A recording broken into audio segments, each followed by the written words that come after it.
You good? Okay. Please rise for the pledge.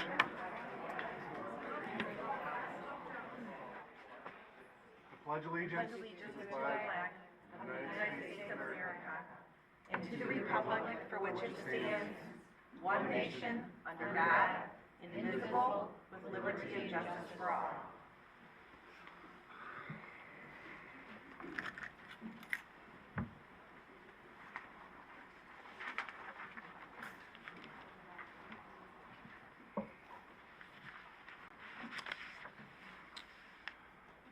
Good evening. Welcome to our board meeting. Just to start off, if anybody wants to speak under audience participation, the cards are over by the water bowl by Mr.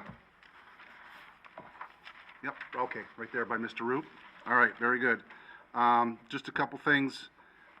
If we don't, our policy doesn't allow people to fill out cards for somebody else and let them speak, or speak on somebody else's behalf. So,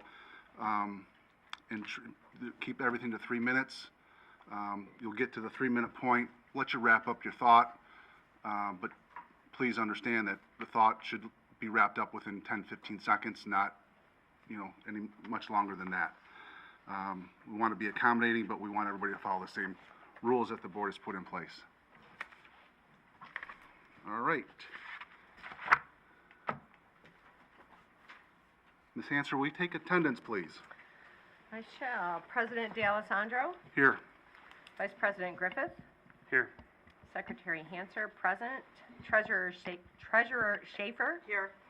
Trustee Foster. Here. Trustee Schultz. Here. Trustee Reese. Here.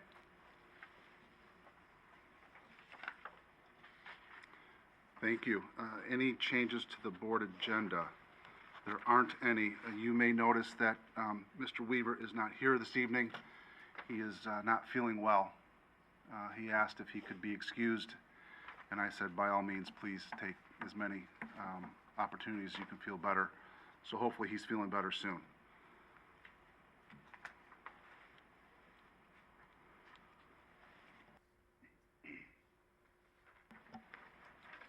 Okay, we have item number 3, our consent agenda. We have some meeting minutes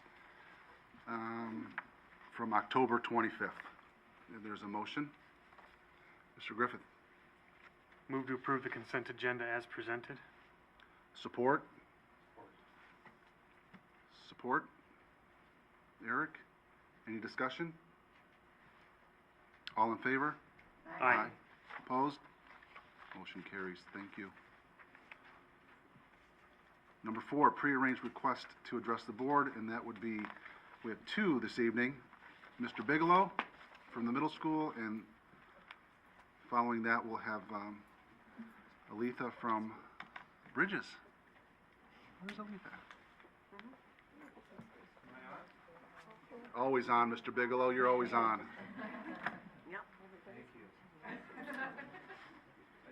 Picked me up after the meeting at Clear Lake, if you remember. I'm an equal opportunist, Mr. Yes. Bigelow, you know that. Yes, you are. Well, good evening. My name is Brad Bigelow. I believe I know everybody on the board, but I am serving as the principal here at Oxford Middle School. This is my first year back. I was here initially about, when I started here in '09. I served as an assistant principal for 3 years. I've been at Clear Lake the last 10. And I'm honored to be serving again as the principal.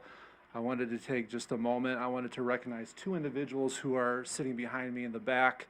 My 2 assistant principals, Dr. Carl Sproul, as well as Mrs. Christy Satterstad. I can't tell you how amazing that they have been, extremely supportive of me as I've made the transition into this position. It's an honor to come to work with them every single day. Their leadership is greatly appreciated. It's great to be surrounded by people who are passionate about education and love kids, and those 2 exhibit it every single day, so I wanted to give them a special shout out this evening. So before we dive in and look at our specific goals for the 22-23 school year, I wanted to make just a couple of general comments about the goal process and about our goals as well. So when we sit down in the summer, we are very intentional as a team in terms of looking at the current state of our goals that we've worked on previously, looking at that current status, where we are, where we want to move forward, what are the needs within the building, and then also being very cognizant of what are the goals of the district, what is our vision. I think it's really important that we're intentional, so we are aligning those different initiatives and those different tasks, so they aren't all seen as separate things, so that we can make those connections. And so I hope that you see that tonight. Specifically, I wanted to notice, you will see we have two main goals. You will notice connections to our 3-year recovery plan. Those connections are highlighted and are in parentheses and bolded at each one of those goals and action items. Lastly, you will notice too, some of our goals. You will also see in our points of pride section this evening. And I think it's important to note that because there's a lot of things that we're proud of, but by no means does that mean that we've arrived. This is a process we're always looking to improve. We want to celebrate our successes, but we want to monitor what it is that we're doing and have that growth mindset. So you will see some things repeated in both sections this evening. Our first main goal focuses on MTSS. That's our multi-tiered system of support. We have multiple student support teams which meet regularly and review student data to discuss interventions and supports.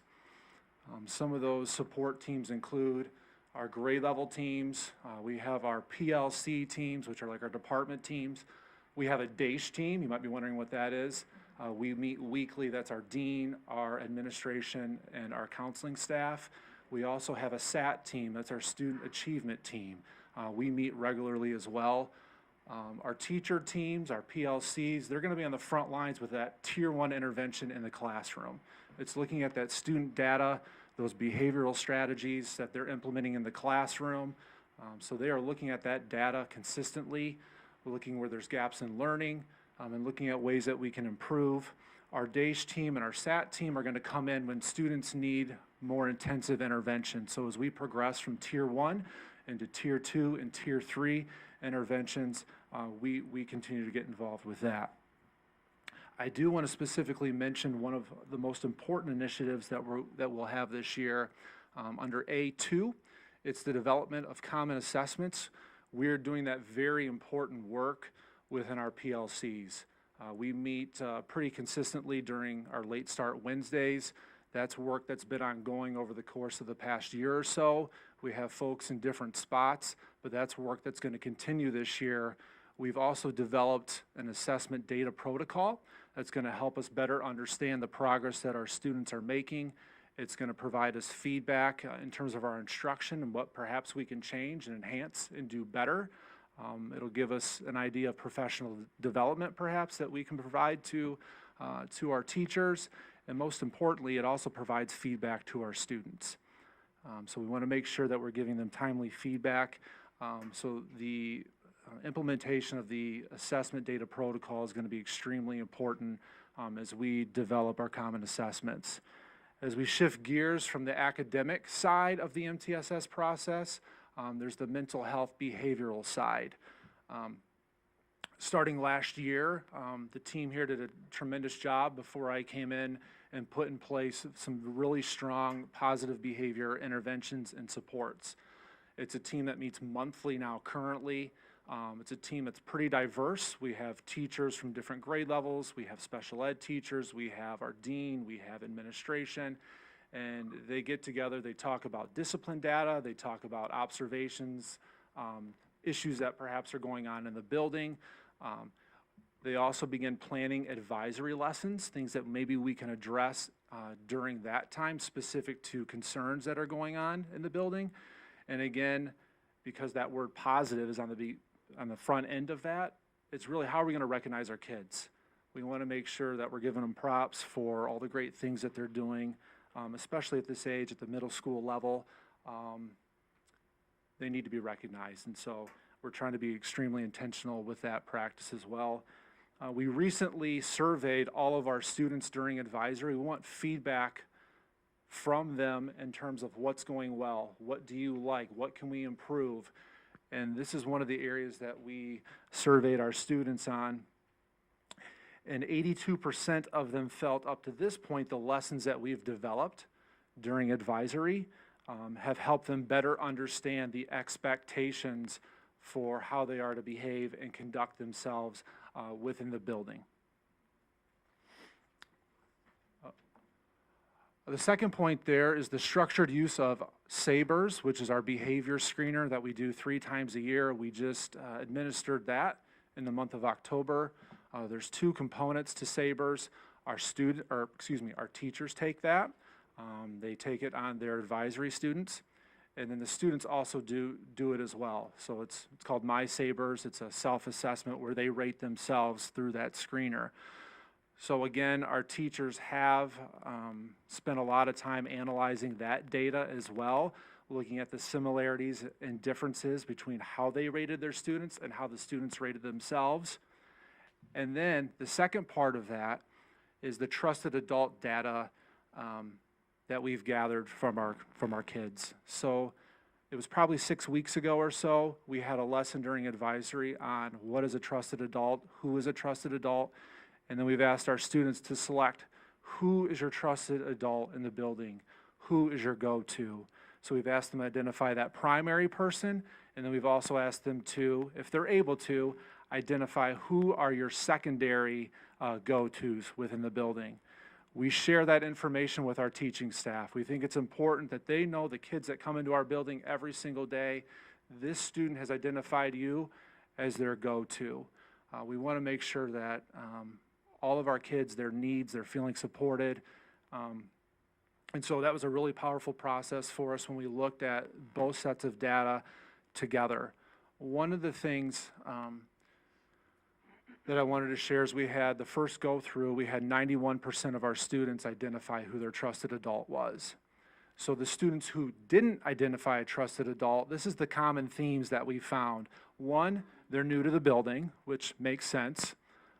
2, after having a conversation with them, they're like, oh, well, mom and dad, that's my go-to, and that's awesome, that's great, we want you to go to mom and dad, but also while at school, we want you to let us know who your go-to is. And so those were the 2 common themes, and I guess the last theme with that was that they wouldn't identify a primary go-to, but when it went to identifying their secondary, they were able to list some teachers.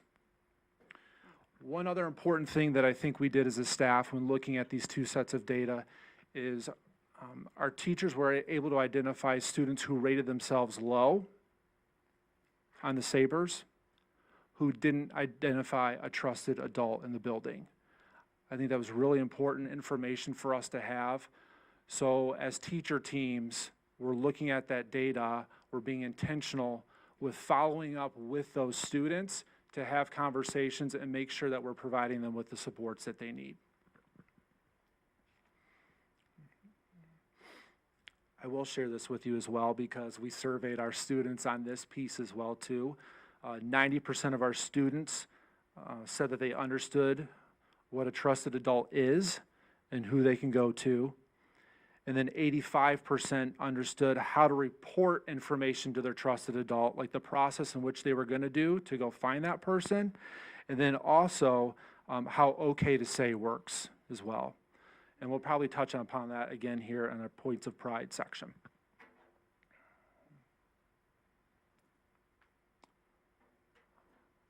Our second main focus this year is social emotional learning. So we want to collaboratively embed SEL advisory lessons using the Michigan Department of Ed and those CASEL competencies and standards. So up to this point, we have had 2 SEL lessons during advisory, and those have been on self-management and relationship skills. We want to identify this year and pilot an SEL resource to support SEL curriculum. At the elementary level, you might be familiar with Second Step. I know you've seen or heard 2 elementary presentations already this fall, and perhaps they've spoken on that, but that's a resource that we might be looking at to help us deliver SEL with our students. Implement and enhance our state required restorative practices, and as well provide additional restorative practice staff training. We started that right before our COVID shutdown, it seems like in March of 2020. So that'll be something that we pick back up moving forward. Calm Classroom, that was training that the staff last spring had. We will be revisiting that, and we've had conversations about implementing that back into advisory starting second semester. And then lastly, aligning those SEL competencies to the work that we are doing within IB with our approaches to learning. I think this is a really important one. We talked earlier about being strategic and being intentional and trying to connect our initiatives and things that we're working on. This is an area where we're going to do that work.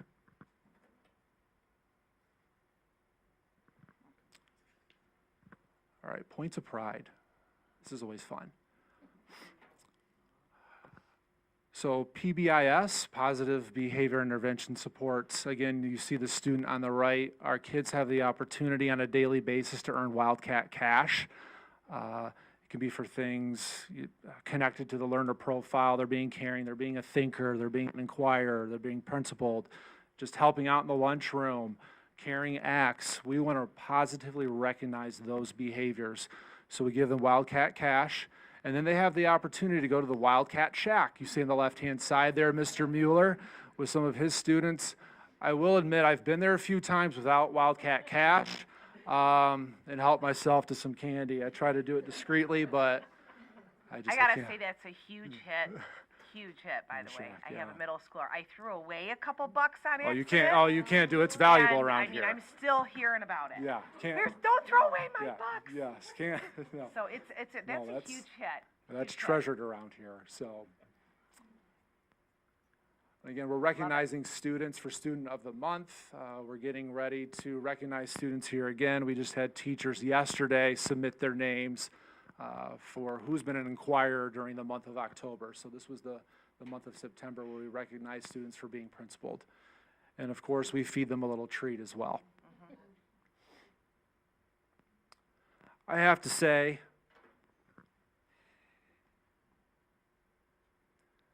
I've been extremely impressed with our student leadership in the building. Our student council is a phenomenal group. The pictures that you see up here, we had our homecoming parade, spirit assembly, and that was led by our student council. They did it all. They emceed it, they planned it. Mrs. Stitzel does a great job of organizing them. But it was definitely a proud moment when you see those kids step into those leadership roles and take ownership and just take off running with it. They did a phenomenal job. We've had bully busters in the building throughout the last month or so, coming in and connecting with kids during advisory from the high school. They do such a great job. We had our web leaders in classrooms today, so those are our 8th grade students who come in for training in August and help our 6th graders transition into the middle school. Just proud moments, and it's important to recognize those and not take those for granted. So our student leadership teams are just doing a tremendous job, and extremely proud of them. They organize our Spirit Days as well, so you can see some pictures there, our door decorating contests for Spirit Week. Athletics, it's been great seeing kids actively engaged in sports this fall. We had, I believe, 30% of our students participate in a sport. So cheerleading, basketball, cross country, football. It was great to see. That also does not include the number of kids who are participating in clubs. We have art club, drama club, we have robotics going. We want kids to get involved. This is the age to do it. You need to get connected. In September, all of our 8th grade students, we had the STEMI here from Oakland Schools, which supports our STEM curriculum. So all of our 8th graders during their science classes for 2 days went out and were able to visit the STEMI. That's always a huge hit. Mrs. Butts does a tremendous job organizing that and providing that opportunity for our students. Last week, I had the pleasure of heading to Washington, D.C. With our 8th grade students. We took the bus, and yes, it still travels overnight. And no, you cannot get comfortable on a bus. So But we had a tremendous time, 4 great days of learning and just spending time together, relationship building, seeing some pretty incredible things. Our students did a fantastic job. Here on the right, you see our yearbook and our newspaper students. They went to East Lansing and visited Michigan State. There was a journalism conference that went on. So Mrs. Blaskowski and Mrs. Gibson took our students there. And again, I already spoke to this earlier. The picture on the left is our staff, who I'm incredibly proud of.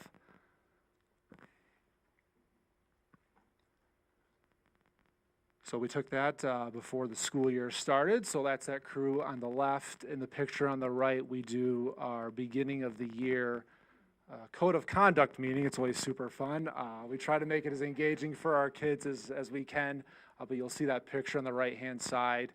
And in that picture, we're specifically talking to them about okay to say. That's all that I have for this evening. Again, I appreciate the opportunity to present to you some of the things that we're doing here at the middle school. Thank you for your time.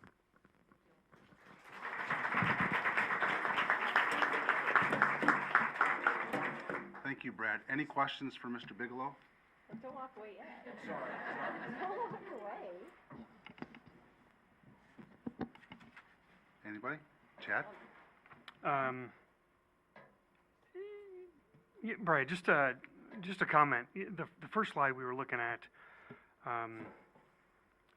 you were talking about the goals.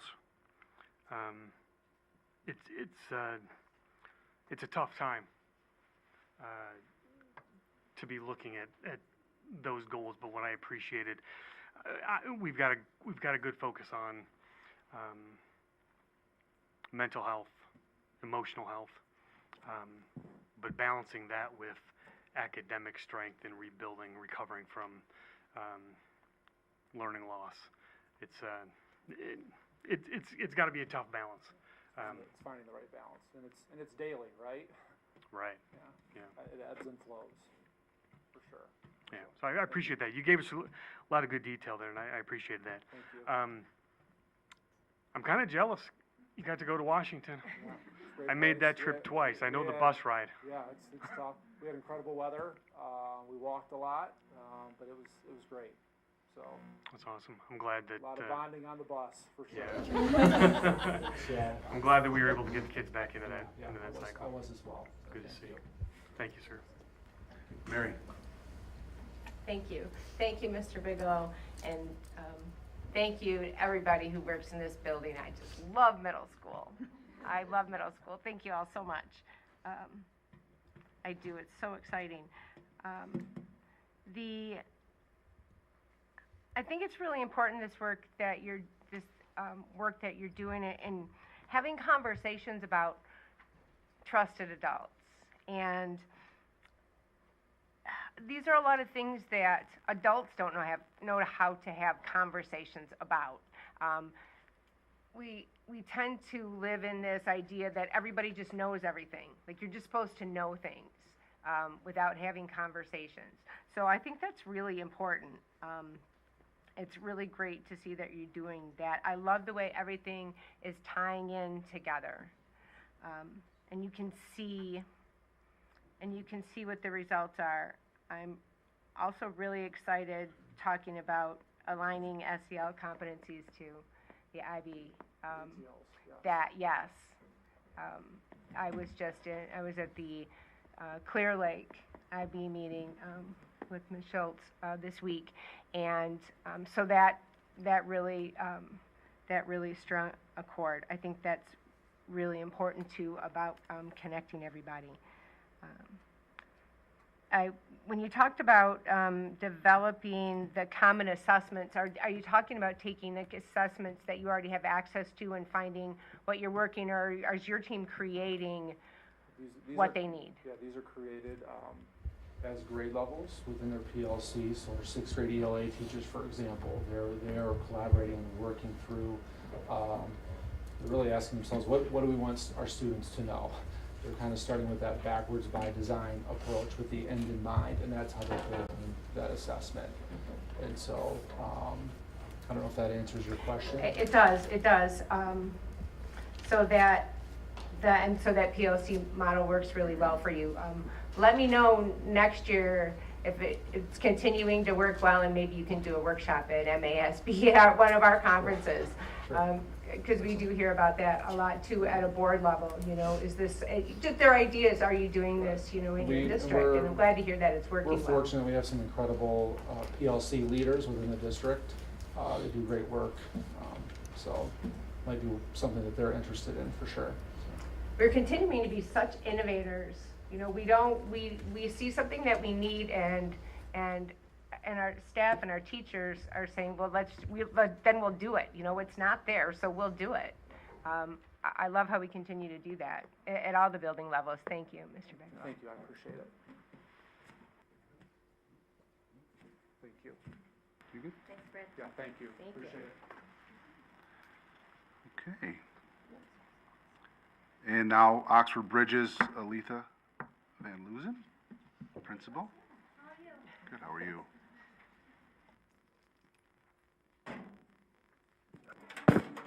Thank you for inviting me here tonight. I can't believe it's been like 3 years. And I know most of you, however, I haven't presented in front of you for quite a bit. So I made a little pamphlet for you guys. It's a little shorter, it's a little grayer, and because I'm just, you know, tired and done tying it. Hi. As you said, Mr. D'Alessandro, I am Aletha Van Loozen, and I am honored to be the principal of Oxford Bridges High School. I need to switch this, don't I?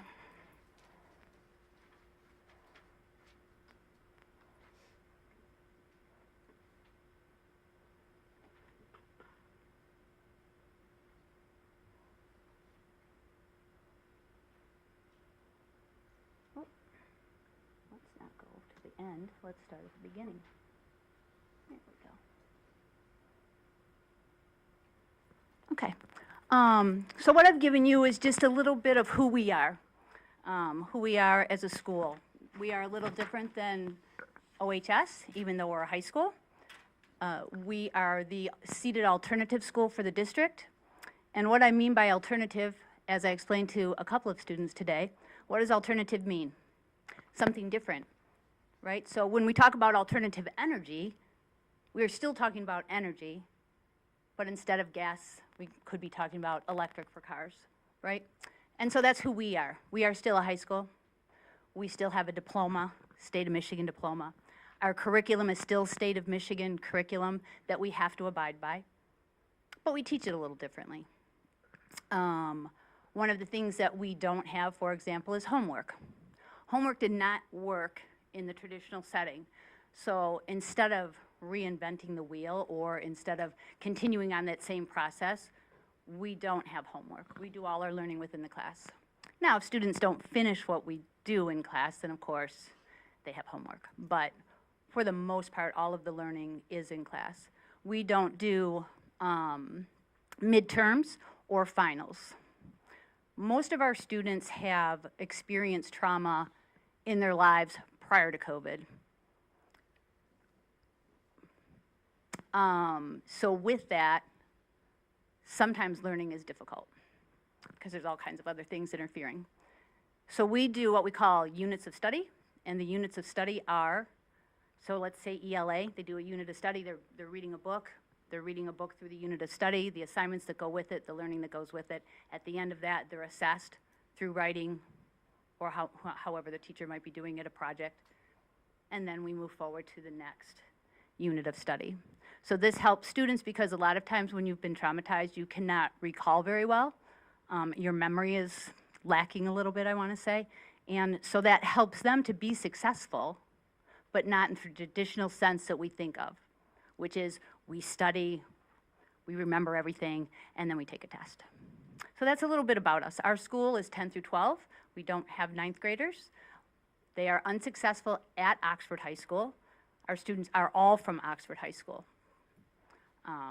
Maybe in the future, if we get bigger, they won't all be, but currently that's who we have as our population. So I'm just hoping that this gives you a little idea of who we are and what we do at our school.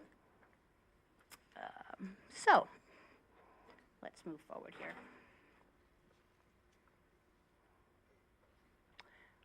We have our own vision and mission statement. It's a little bit different than the district as a whole. And so our vision is to build an educational community of inquiry and acceptance through open-mindedness, communication, and reflection. And our mission is to provide an exemplary alternative educational setting in which all students have the opportunity for academic success and the development of essential life skills. Essential life skills, how to handle anger, how to communicate with people, how to be able to work in collaboration in a group, essential life skills that help them in the future when they're going out for employment. Our building goals. So the 3-year plan for the district highlights a lot of activities that make sure our students' emotional and mental health are addressed. At Bridges, this is something that we've always done, and it's always been a really integral part of our school. Because it's really imperative that students feel safe and that they're connected to their school environment for the best opportunity for success. So as Mr. Bigelow said, the trusted adult is so important. And that's one of the things as a staff, we've gone through our student attendance lists to see who has relationships with staff members so that we can make sure that every student has somebody that they're close to, somebody that they can speak with, somebody that they can come to, and that includes me as the principal. I might start with, my expertise is a social worker, so that's why me as a principal is also included in that with students.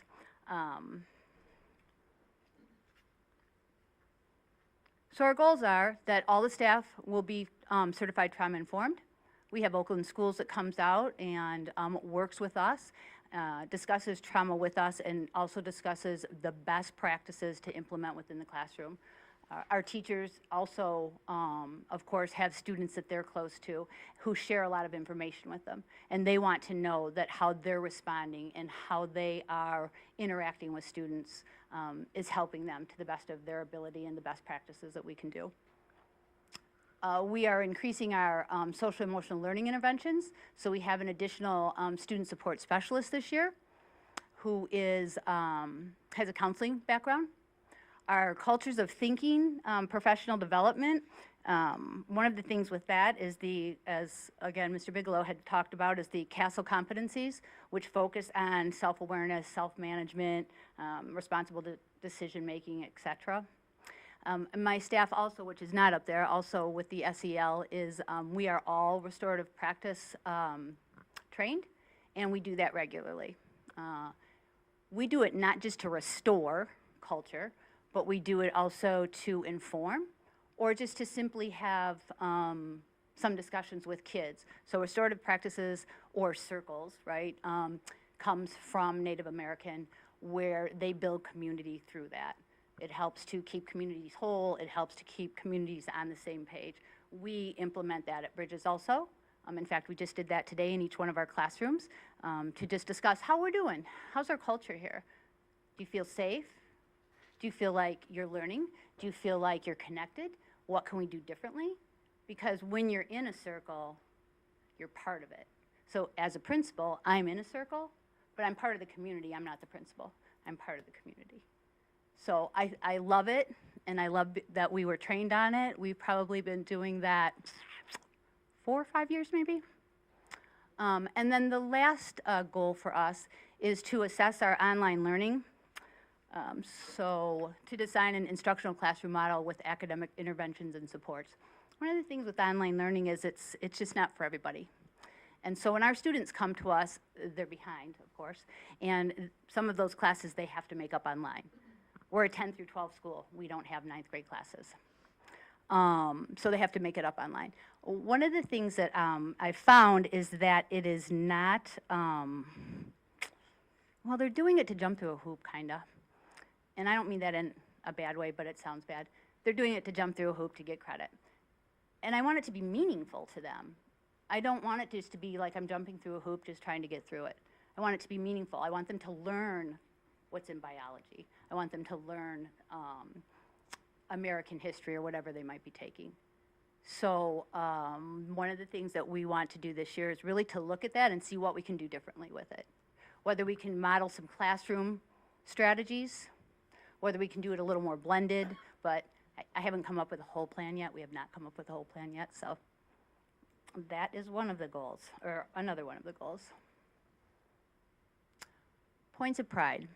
I am so proud of our students and our school.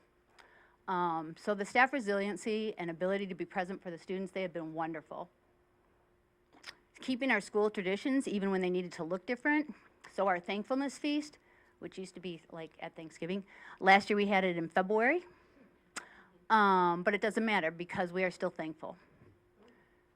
Student alumni returning to share gratitude and love. Last year we had a pizza party and had, I would say, 50 students at least from the class of 2013 to our current, to our sophomores last year, because it was last year. And so it was just amazing to me that happened. Our 2022 seniors, 100% graduated last year. That's amazing resilience. 100%.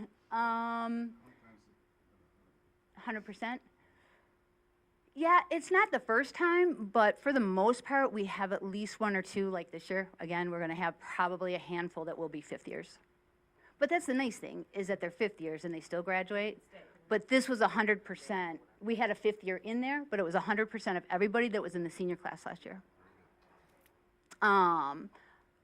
We do Maymaster Project, which was the last thing we presented the last time we were here, 3 years ago. So during Maymaster, we have a lot of kids who have anxiety, and that's part of the reason they struggle at the larger traditional high school.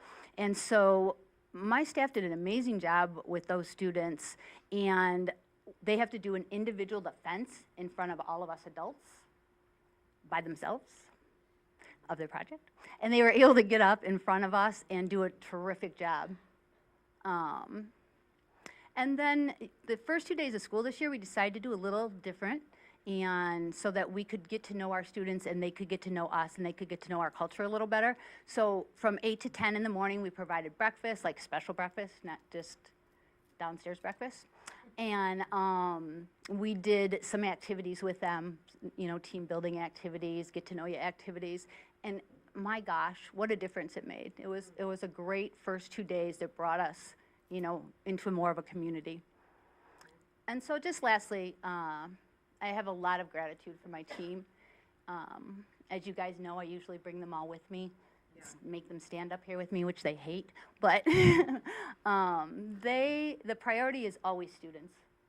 Students first. What can we do to make us better for students?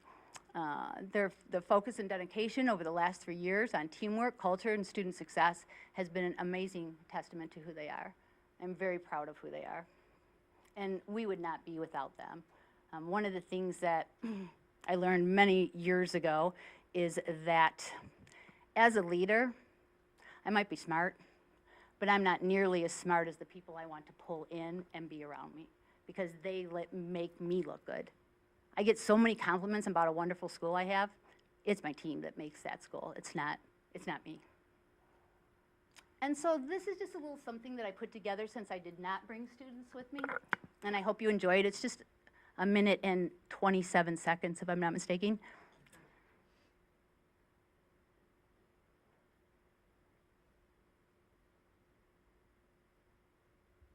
Uh-oh, what's happening? I swear I tested this out and it was working great earlier. Speakers hooked up? Yep. So, stop though. Don't look at the pictures. Stop looking at the pictures. This we turn back on, the orange button. Is it on? Okay, thank you.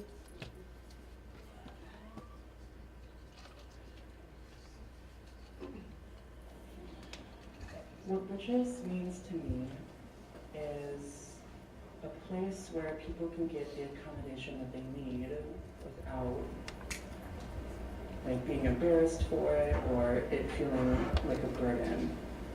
I was talking to a few people a few days ago about how this alternative style of learning is a completely different What experience. Bridges means to me, I love attending Bridges and I'm gonna miss it when I graduate. It's also my second home because I have a lot of friends here who make my school life easier and full of joy. It's truly a blessing to have my teachers and my friends. Bridges helping people be more successful. It's like the people here are really good and like they know what they're doing for sure. I think all in all what Bridges means to me, or what I think about when I think of Bridges, is just a place where people can get the help that they really need. Yeah, I It's think like that's, a yeah. second chance at like graduating and getting your stuff done. The teachers here help out a lot more than at the high school. They, help you with what you need. The teachers help me become more My successful. favorite thing about Bridges is how close the students and staff are and how supportive and kind the staff is and how they'll help you through any problem or any situation you have. Also, I forgot when I saw the picture, Teddy, our dog, who was supposed to come in August and then in September, we're hoping to get him November 20th. So we're hoping to get our therapy dog, Mrs. Flores, Nicole Flores, who is one of our staff, is the handler for him. I get to be the secondary handler, but yes. Yes, so I'm very excited about that. Our students love the dogs. I have snuck my dog in every once in a while before, and the kids love the dog, so we're really excited about that. So thank you for your time.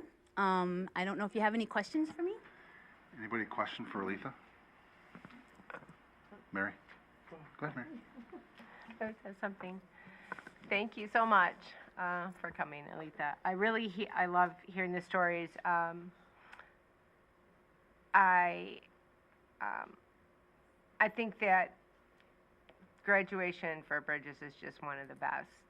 I just love, sorry, don't want to look down at the rest of everybody else, but boy, I thank you for the invitations to those graduations. And I love hearing the student speeches, and they're always talking about the connections that they've made with other students and with you and with the staff.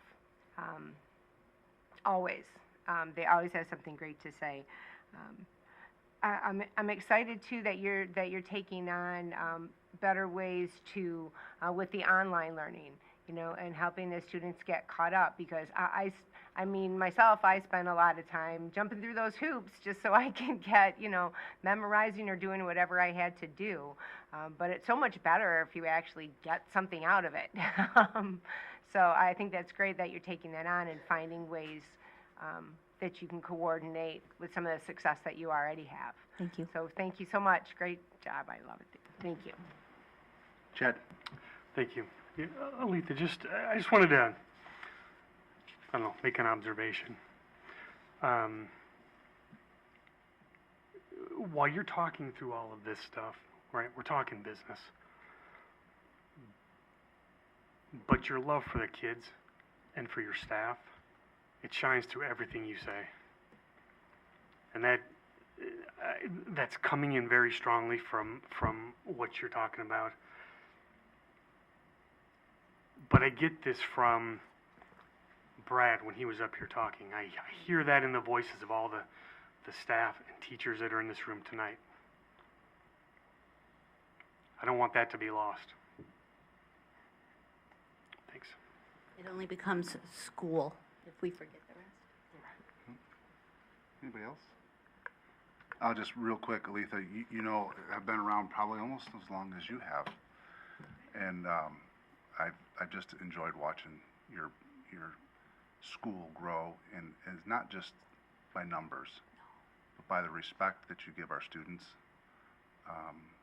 and the amount of respect that you have for your staff, because they share with you as well. So I wanted to thank you for that. It's noted. Thanks. Thank you for having me here tonight. I appreciate it. Thank you.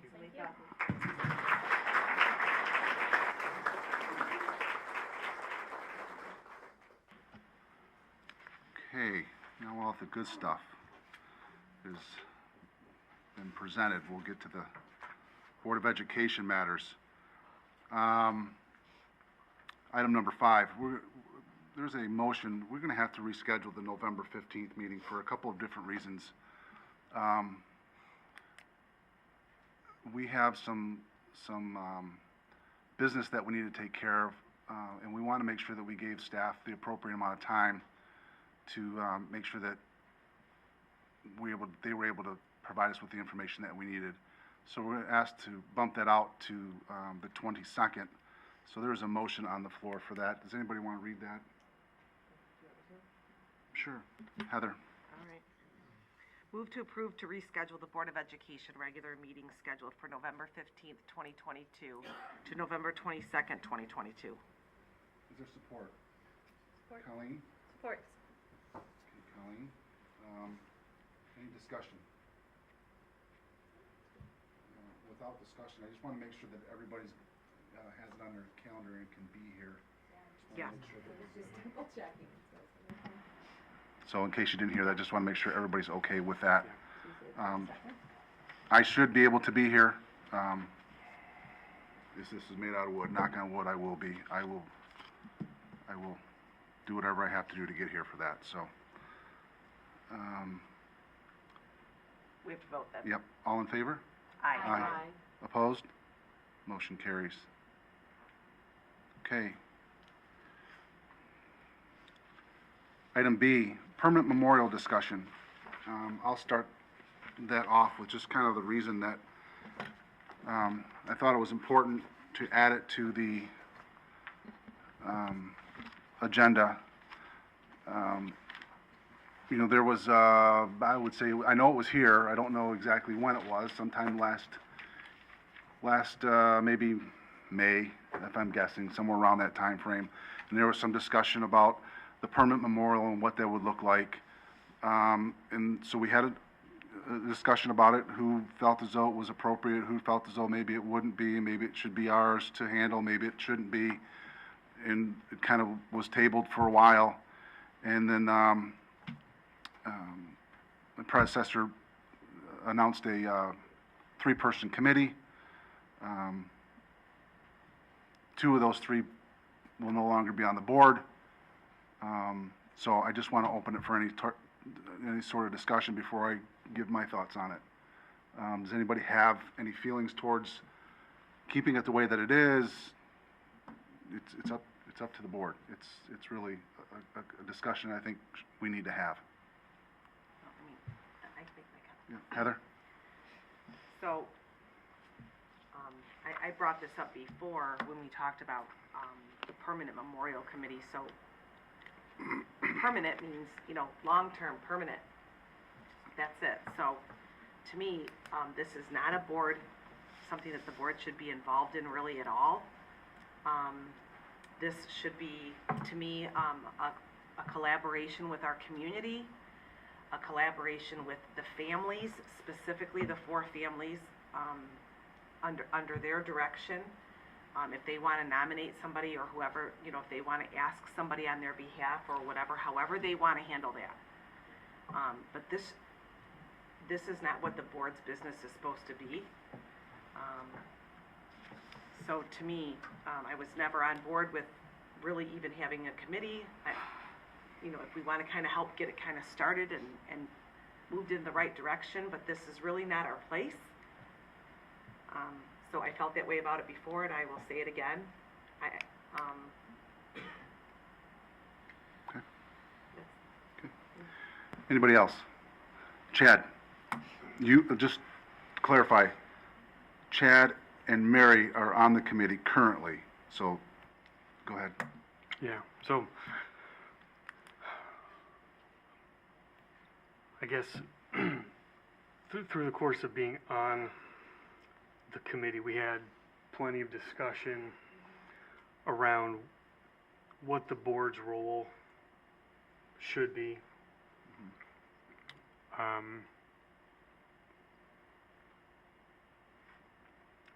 We had conversations with other schools, with community, community leaders from Oxford and other areas that have been through something like this, that have done a memorial for whatever reason. And everybody that we've talked to is saying the same type of thing, Heather, that if you're going to have a community memorial, that it really should be the community that comes together to do that, right? And when By the families. by who, I'm just saying whomever, Families. right? Yeah. Whoever.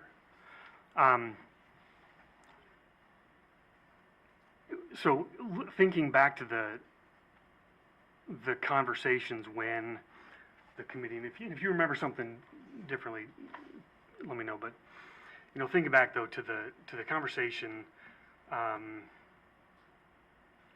that we had around the memorial, putting the committee together. It was really, you know, it was really born out of, well, I mean, Tom put us on that committee, and he really wanted to make sure that we were serving the community in the best way possible, right? And I think our job as the committee was to determine how we move forward with that, right? And I think that's where we are as a committee, that we believe that the board needs to step back. And at the time, there were no direct requests, and I hope I said it right. There weren't any direct requests of saying actual requests or requirements that says this is what we're looking for. There was nothing like that, and we were essentially injecting ourselves into that conversation and trying to put something together. And really, I mean, I feel like at this point, I mean, as I've already stated, I think that really needs to be owned by whomever in the community wants to step up and do that. I mean, there's things that we've learned, you know, setting up a 501c3, putting together a structure, making plans. You know, I don't think those are the types of things that would probably need to occur. But let me also add this, though. You know, I'm saying that the board needs to step back, but I don't think, in my mind, I don't think that changes in any way the support that we could offer to a community group that puts something together, right? If there's something that they need from the board, I would invite those people to come to the board and have a conversation, right? Okay. Any other thoughts, ideas? Yes. Aaron? Yeah, thank you guys for giving me all the stuff that the committee put together, because obviously I wasn't there during the time in which this was discussed. It's quite comprehensive what you guys did put together. I know the community hasn't seen that just yet, but time and time again through every other community, it's laced with propping up a 501c3. I do believe that the board needs to hand that off to that committee. I don't think this should just dissipate here today. I do think those individuals need to step forward to the community. And I'll just read a statement out of one of the research, quotes. I think, and when I say research, it's more or less conversations that were had with other communities, is that it's a way to share authority with the victims' families, the injured students, faculty, survivors, and the community as a whole, so they can plan, design, and do the fundraising. And that's a good foundational process, I think, to put in place.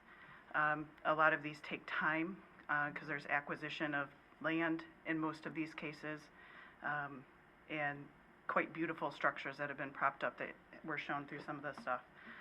I don't want it to fall apart, though, and hope that someone in the community just picks it up. Right. I would prefer that, we do some outreach and see if there's someone, and then hand off to make sure it doesn't fall between the cracks. That would be my only recommendation. I don't believe it's board business either. Board members turn over, and they will have differencing opinion. I think it has to be run by a separate board that is voluntary, or however they set up their 501c3. Okay. Anybody else? I agree. I don't think it's board business at all. It's been a while, but you need to push a button. I figured you could hear me. I could hear you. So, okay, so let's organize those thoughts. I think we're in the right direction here. So are we talking about still having a committee or not having a committee? Well, this is how I was thinking about it. Are you done? Yeah. Okay. I just wanted to be sure. I think it really has to be a situation where we kind of bring something back to, like, I think it's kind of up in the air right now. Well, okay, well, what are they doing? What are they saying? We have to come back, and I'd like to do it. I'd like to see if we can put something together, like, this is how we're going to offload this from the board to another committee by a certain date. I'd like to see if we can have it done by the end of the calendar year. That way, going into 2023, this community knows between now and the end of this calendar year, if you want to have some sort of view into how we do this, or how the community handles it, help select a board, I think that would probably be our role, is to see how a board is going to come together and say, this is how we can help. We kind of know how a board gets selected and all those types of things, but put it onto another organization to form that board and then step away and then just provide the helping hand when needed. That's how I've always viewed this. We have a lot of heavy lifting as a board, but we also have a lot of great people in this community that can come up with fantastic ideas. And we need to let them do that. We need to let them be involved. We can't do this ourselves. We shouldn't be doing this ourselves. So I would like to see us move towards something by the end of this calendar year so we can really give the community what they're looking to do. Is there a 501c already, No. Chad? No. There is No. not, like, so There has- township or there- nobody from that piece of the puzzle? There's been nothing set up. Okay. So, I mean, you're really at ground zero, right? We would need somebody to step up and say, let me lead this. But let me ask you this, Dan.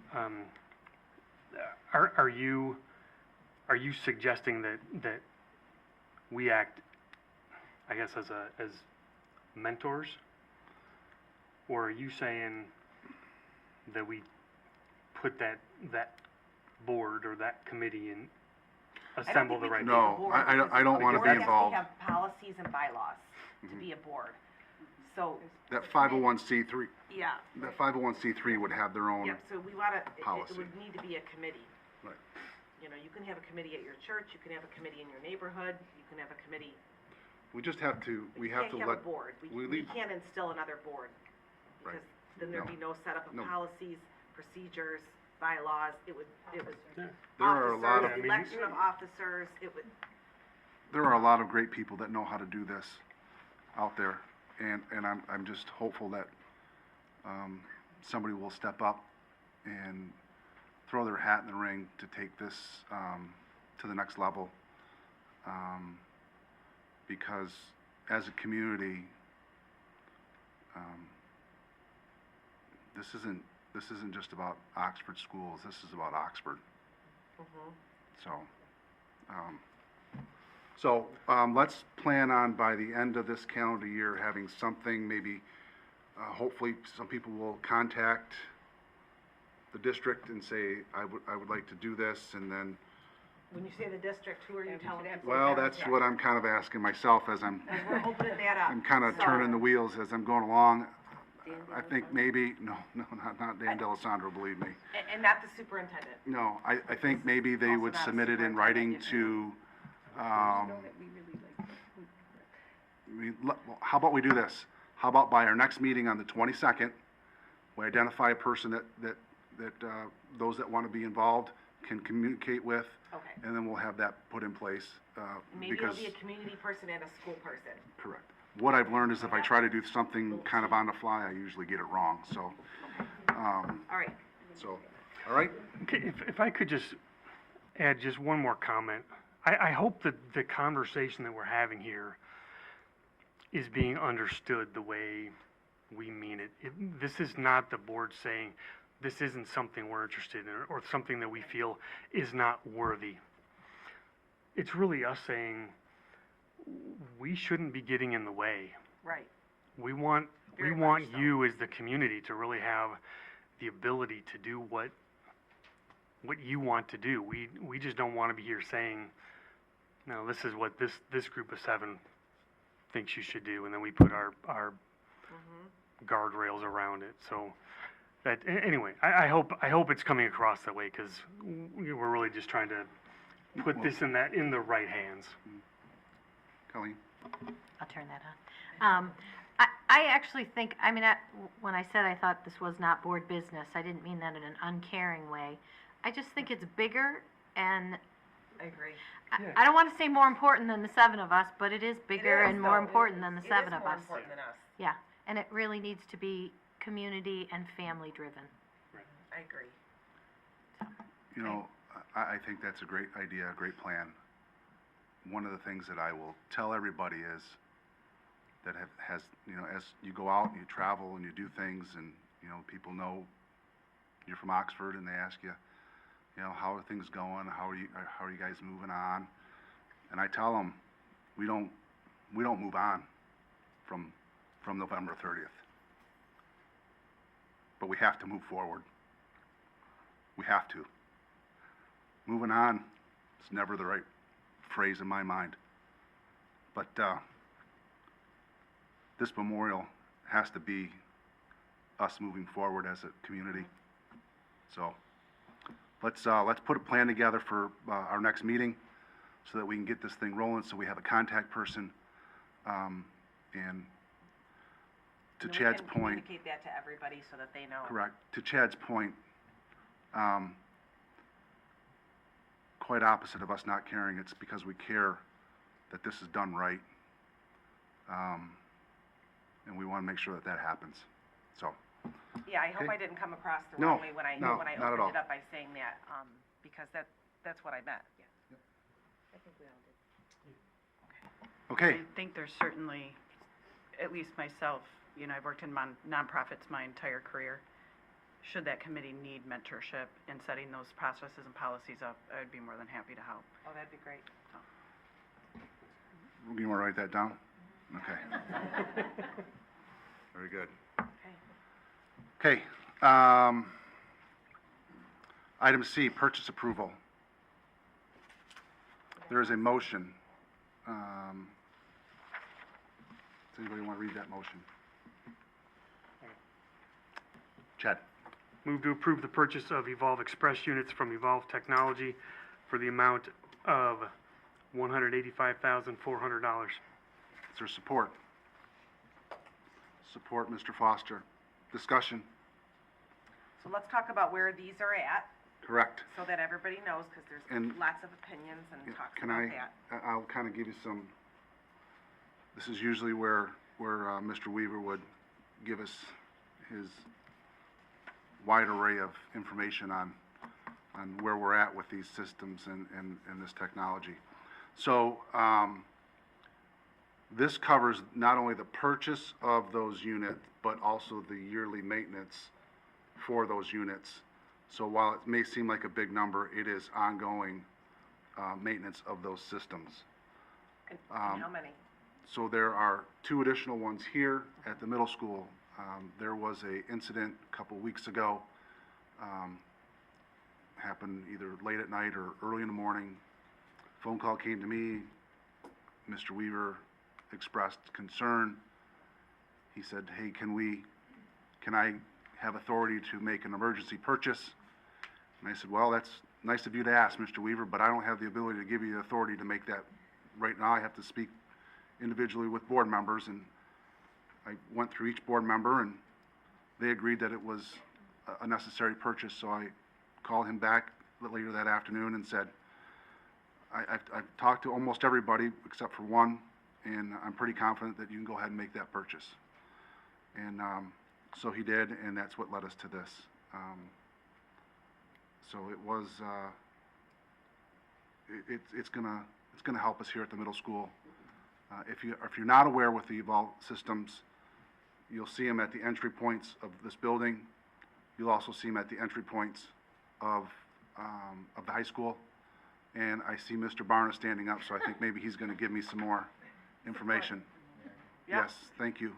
So I believe, I have not seen recently and reviewed it, the actual invoice, but I don't believe it's an actual purchase of the 2 Evolve units. I believe it's a 4-year agreement where it's a monthly rental fee, and the totality of the rental fee for the 2 units here at the middle school, in addition to the licensing fees and maintenance, if you will, totals the 185.4. That's 4 years. 4 years. Correct. So we won't own them. Correct. And it's the same situation, except we're not paying for the units at the high school, and we have 3 units at the high school. We don't own those units. Those were also provided to us for free for a 4-year term. But if we had to have paid for them, they would have been that same amount per month each, in terms of, I believe it's a $2,000 a month fee for each unit. So again, hope I'm not speaking out of turn here, but I just wanted to clarify that for when you have the resolution. Okay. Thank We'll you. need to change that motion. We'll have to vote that down. If it's not a purchase, then. Can we just amend the motion? We can, let's just go ahead and amend the motion, because we haven't, no, it was supported, so we can't. So, So we have to vote it so why don't down. we just say, all in favor? Opposed? Aye. Nay. Okay, so do you want to restate that motion? Instead of the word purchase, put lease? 4-year lease. 4-year Yeah. lease? Yeah, move to approve the 4-year lease of Evolve Express units from Evolve Technology for the amount of $185,400. Support? Mr. Foster? I think we got quite a bit of background on that. Thank you, Sam. Thank you. Any other further discussion? I did. Yes. To Heather's point, before, do we have, do we know when they're gonna be in operation and where they are in the building? They're in the door, yeah, they're here. Right, and because there's been questions before, at the other units, I don't know if we have that information, are they, is it for school hours, do we have, how they're going to be used? Because that question had come up before, I just Okay. don't know if we have that information right now or not. I see somebody, and I don't mean to put you on the spot, JV, but do you have any of those? Pardon? You're gonna speak to it In his presentation? in your Oh, okay, presentation? okay, thank you, I'm sorry, didn't mean to, jump up in front of you there, okay. Okay, so, very good. So that'll be addressed in his presentation. All right. All those in favor? Aye. Aye. Opposed? Motion carries. Thank you. Thank you for the clarification, Sam. Item 6, curriculum and instruction. Ms. Conja Collins and Todd. Thank you.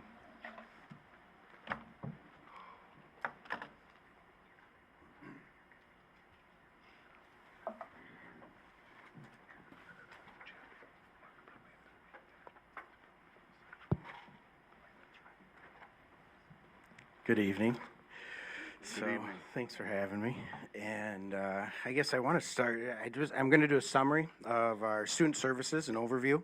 And I want to start out just by saying I've been here since July, and everything that I'm going to share this evening, Mr. Wolf reminded me of that this week. He said, you know, you've been here for like 3 or 4 months, Todd. So anyways, I want to give credit to just a tremendous leadership team that has worked in the most difficult circumstances in order to do what is best, moving our district forward, as Dan referenced earlier, and doing what our students, our staff, and our families need. And so this really represents not only their leadership, but also the work of our staff that really, day in and day out, are there for our kids and how we're supporting them going forward. So, and I thank many of them for being here tonight. But so to start out, student services, we have a number of coordinators that support the work that we're going to discuss tonight. Bridget Bittner is our restorative practices bully and bully prevention coordinator. Christine Russell is our multi-tiered systems of support coordinator. Miss Laura Zoni is our recovery coordinator. And myself, I am the executive director of student services and wellness. So several of the programs that fall under my position, being a new position, I really wanted to just go over briefly a number of the programs that I'm learning and overseeing as we go forward. One of them is McKinney-Vento. So McKinney-Vento supports students or individuals who lack fixed, regular, and adequate nighttime residence. And we have, at any given time, any given year, we have about 15 to 20 students that fall into that category. And we support those students and their families with their needs, whether that's with transportation or supporting them in other areas, coordinating community-based resources to support them. We also, in our department, support Graduation Alliance.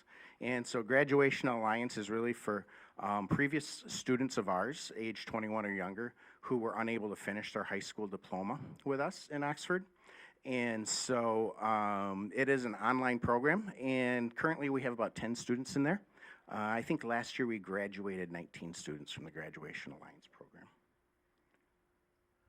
As we move on, our English learners attending Oxford Community Schools, we've got our staff listed here. So Miss Amy Lewan is our district English learner coordinator. Diane Boyer is our English learner teacher. Erin Pauley is our English learner teacher as well at the high school. And then we've got Amy at OVA, Virginia as a paraprofessional, and Judy Siegel as an English learner paraprofessional also. And they float between buildings and programs as needed. So our English learners, student information, I just really wanted to share that currently this year we have 191 English learners. Last year we had 172, so our program is growing. Former English learners are students who actually were identified and they have grown and tested out of that program while they've been with us. So these are students that are still in our program, still enrolled in Oxford Community Schools, but they've actually been proficient in English and able to test out of that program. So we've got 158 of those students currently. We have more than 30 languages represented in Oxford Community Schools, so several of them are listed there. It's amazing to me, the diversity. So from our elementaries to OVA, OHS Bridges, the middle school. We also provide district communication in 6 different languages to families that require that. So those languages include Spanish, French, Arabic, Korean, and German. Another program that we support in our department is called Gaggle. So many of you are familiar with Gaggle. It is a way to monitor and support our students' online activities. And so what it does is it's an electronic platform that will flag specific issues, concerns that occur on district devices or when using the district network. And so currently this year we've had 71 different alerts, 35 were minor use of profane language. We've responded to 36. 27 of them were questionable content or QCon, and we had 9 possible student situations, which were more serious events. Those PSSs or possible student situations require immediate attention.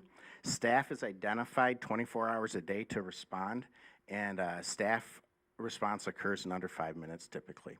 So I want to give credit to our Gaggle team. We've got a team of about 8 district employees who are on call 24/7.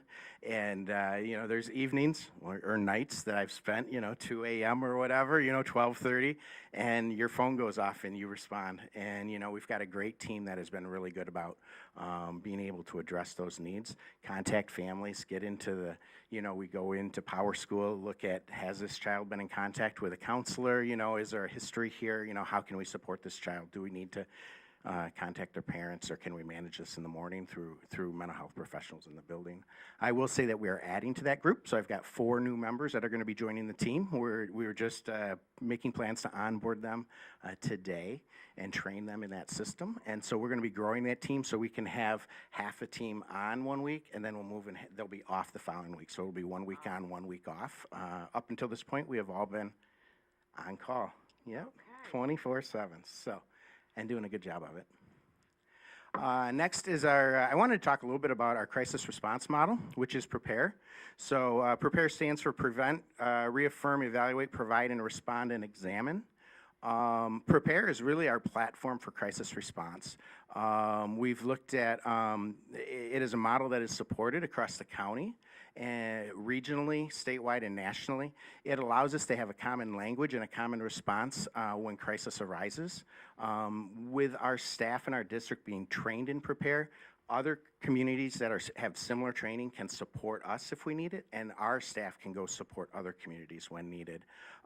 So currently, we have staff have been PREPARE trained through the Workshop 2 training, which is most of our staff who have direct contact with our students. And we had a small group of administrators go and receive PREPARE 1 training about 2 weeks ago through Oakland Schools. And that is more of a district level training, and it's focused on our emergency operations plans at the district level and the building level. And we're gonna bring them in to do additional training with a larger cohort of our staff. January 18th, Oakland Schools will be coming in to do that training through the PREPARE model. I want to highlight our restorative practices and bullying coordinator, Ms. Bridget Bittner. Some of the highlights in regards to restorative practices throughout the district include we've really been working on optional listening circles for our staff. It's been very well received. We've used that initially to collect information from our staff and hear where staff are and their current needs. We've used listening circles and restorative practices to survey and create a plan to train all staff in restorative practices. So right now, I think Bridget is going to be out Friday and Monday, actually doing training all day with our high school staff. And we're creating and implementing a reentry plan using the restorative platform for our students. So if a student has been placed outside the school, Bridget has recently created a restorative process to bring those students back in. So it includes what we've heard much about tonight with regards to, do they have a trusted adult? Because having a trusted adult is more than just knowing somebody in the school, but it's school connectedness. And research right now shows the importance of having student connectedness in the schools in regards to their success. So that is part of that restorative reentry plan that we've developed. It also really brings that student to what did they do, how did it in fact impact that school community, and how can they repair the harm that was done if they've been placed outside the school community for a specific reason. So it gives them an opportunity to rejoin that school community. Looking forward, with our restorative practices work, Bridget is really looking forward to her maternity leave beginning February 24th. So she said her mom would appreciate that. So anyways, Miss Christine Russell is our multi-tiered systems of support coordinator. Christine really supports both our academic side of our MTSS framework and our behavioral side of our framework. Some of the highlights is coordinating our intervention and supports in reading, math, behavior, social emotional learning, and using various data points such as A-reading, A-math attendance records, and the SABRS assessment. So we're providing training and data. We were out this morning at OHS, and we're working with our teams. They're going to be meeting beginning tomorrow with some of our students that we've identified that need that one-to-one support. They're starting to make those contacts, and we're developing for our Tier 2 students that have been identified. They'll be starting next week, and so using that data to drive those Tier 2 and Tier 3 supports for our students. Looking forward, we're really supporting the positive behavior interventions and supports across all buildings. Christine's working on program evaluation with Delta Math, which is a newly adopted math intervention program also. At the elementary level, we've got our students using Second Step. Second Step was mentioned with regards to Oxford Middle School, and we've got that in every one of our elementary schools. Our FSLs are in classrooms doing those Second Step lessons to provide a Tier 1 support to our elementary students. Second Step is a research-informed, evidence-based program. For our recovery coordinator, which is Miss Laura Azzoni, she is based at the high school. She is doing an amazing job with our therapy dogs. So we have 3 of our 4 dogs at the high school currently. They are in the building full-time for SEL supports. They are at entrances every morning. I had Santo. I had to step over him this morning as I was walking into the high school, and he was not moving, so he was just happy to be there with all the students coming in.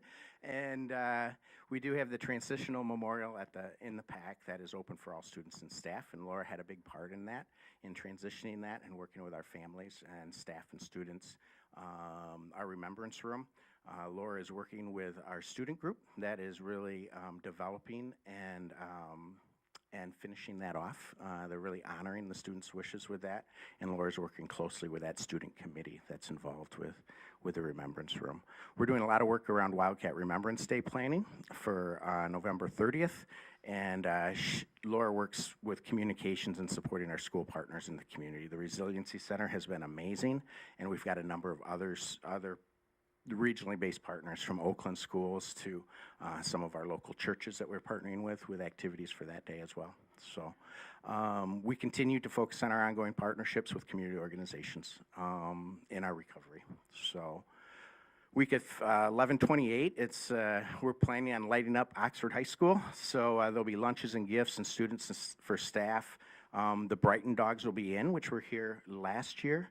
I think we're having, 7 dogs on November 29th and December 1st. So they will be there to support the students and staff. We will also be having Oakland County Oakland schools will be supporting us as well. They're going to have staff there to support our teachers as well as our students. Are we going to be communicating that out to the public, our families? We are. So everybody knows, okay. Yeah, we are. Other way. Thank you. Our family school liaisons are providing weekly tiered 1 supports in the classrooms. I mentioned that with Second Step lessons. They are completing their classroom student data reviews with their elementary teachers. So they've gone in and met with all their teachers at the elementary level, reviewed student data in that classroom, what some of those student needs are. They continue to support school-wide positive behavior interventions, which Mr. Bigelow referenced at the secondary level. So we teach the kids at the elementary. We have that continuity and consistency as they hit middle school and then as they go into high school also.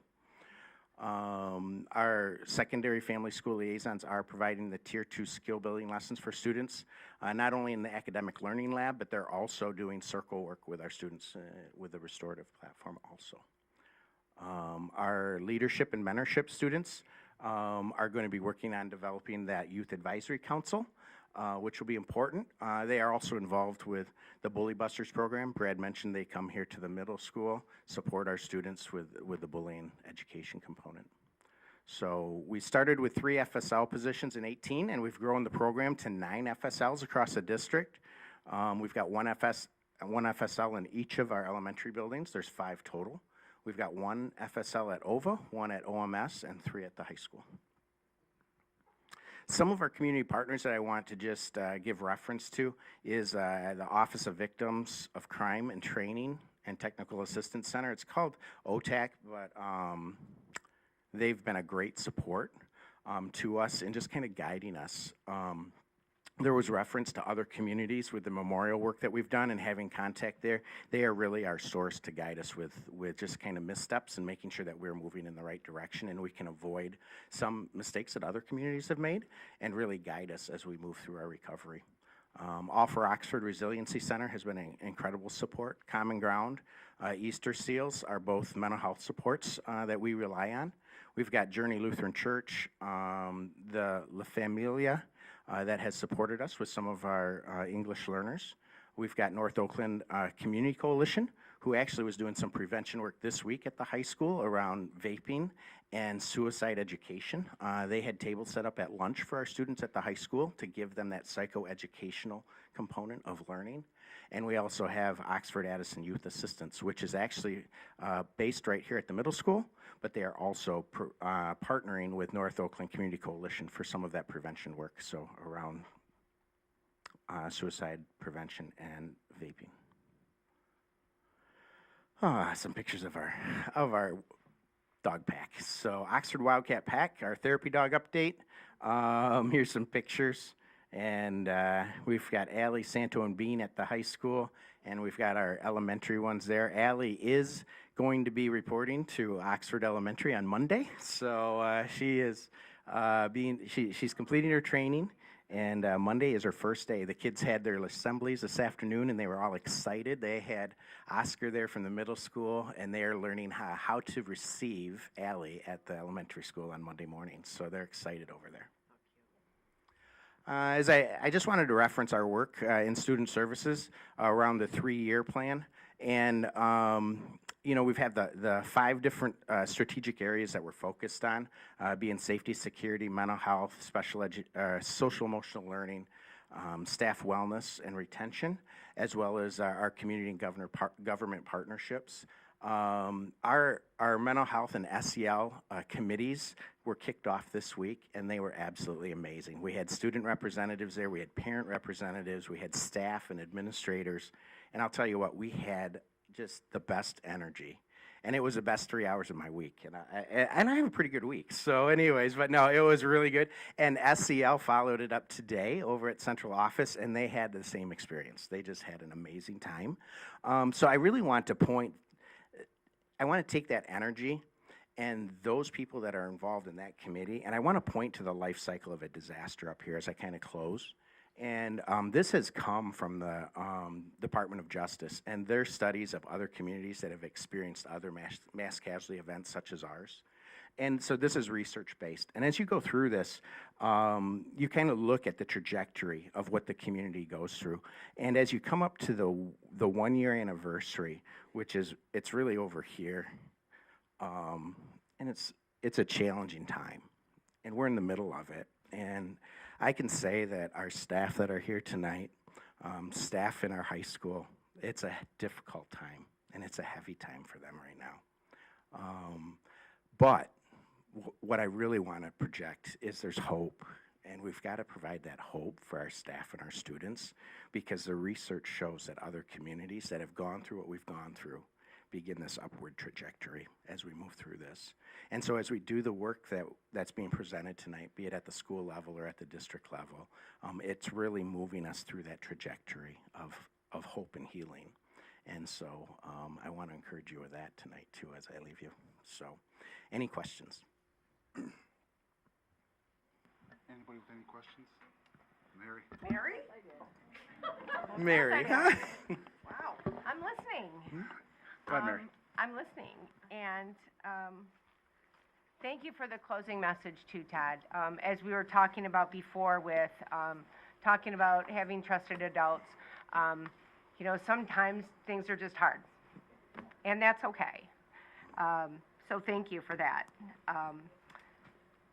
I was really interested to hear that there are 30 languages represented in this district. I don't know how many people are aware of that. I'm going to guess very few people are aware of that. And that at any given time we have 15 to 20 students covered by McKinney-Vento in that group of people too. And I don't think people understand that either. I appreciate hearing about this and sharing with the community. You know, some of the makeup of our friends and neighbors. So I think that's fantastic.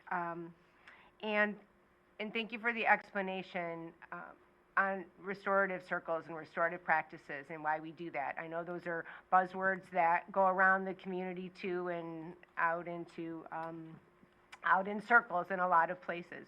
So thank you for bringing some clarity to what that process is all about and why we do that. You know, it's not about, we all have opportunities to make mistakes, and thank goodness that when we're willing to grow and develop, there are people willing to help us do that, you know, so that we can learn and be productive from, you know, the things that we do. So I appreciate you sharing all of that information. Yeah, that's what I got. Thank you. Appreciate it. Thanks, Mary. Yeah. Eric? Is there a plan to add more FSLs in the district? Or are we kind of at capacity right now? Yeah, right now we haven't discussed the plan. We just added the FSLs that we have that I represented on the slides right there. And so we're really trying to make the most use of the ones that we have right now and determine where our needs are. So yeah, currently I think they are doing a phenomenal job with supporting much of our Tier 1 supports and our Tier 2 supports. And as we grow our MTSS framework, our multi-tiered systems of support framework, there might be a need for additional FSLs at certain levels, depending on what our student needs are and our data shows, is what I would assume. Okay. Yeah. I think one of my main concerns is when I was looking at the slide, so for example, you have 3 FSLs at the high school, which is great, and I'm looking at the FSLs for, let's say, OVA. There's 1 FSL, but OVA's got a huge population, thousands of students. 1 FSL for thousands of students is not great. So is there, it seems like an opportunity to add more support in that area, right? Yeah, I'm glad you mentioned that, because right now I'm working with the OVA staff and administration with really identifying how to build continuity between our seated classrooms and services that our FSLs provide, and how they provide similar services in a tiered way in that virtual platform. And it's a different space, but we do have hybrid locations where we do have students on site and whatnot. So it's really developing what does that look like and how do we build that, and that's where we're at right now. Yeah. I think the challenges are unique depending on the location. So those unique challenges might need a special type of support, right? So, okay. Thank you. Yeah. Anybody else? Sure. Back to the beginning of the presentation, it's not really a question, I guess more of a request, maybe, and for you, Dan. We're hearing a lot about tonight, we have been hearing about the assessment and being able to find the students to help. At the end of the school year, can we get some data back that is telling us what we've accomplished? I mean, that's what I think that's important for us to see. We're spending a lot of time, and I think this is fantastic. But I think we also need to see some numbers by the end of the year telling us what all this great work has done, the students that we've helped, and what we've been able to do. Because down the line, we need to be able to be sure these things stay funded.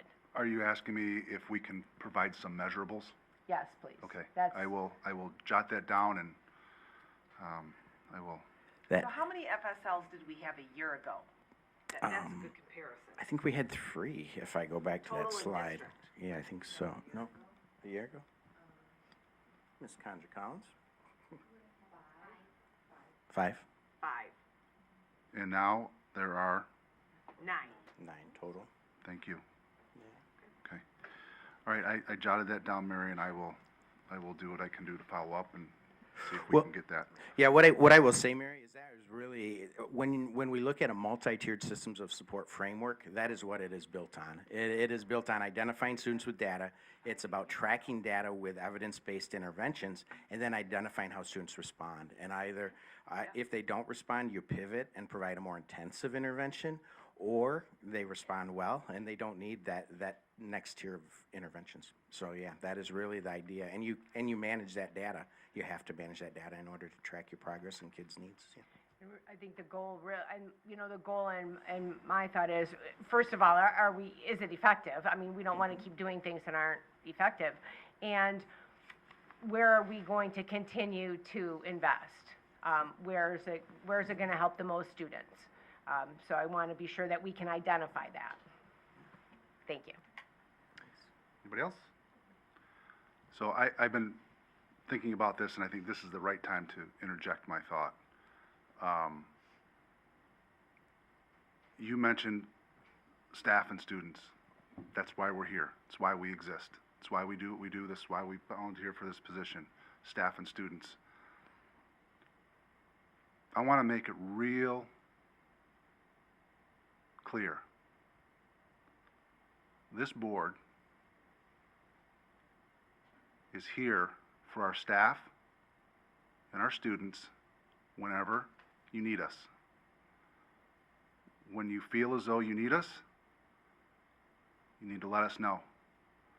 Our role isn't to be one person interjecting ourselves into your daily functions as teachers and students. But I want you all to know that we're here. You just have to let us know that you need the help. So thank you very much, Todd. Thank you, Dan. So we will move on to the next one.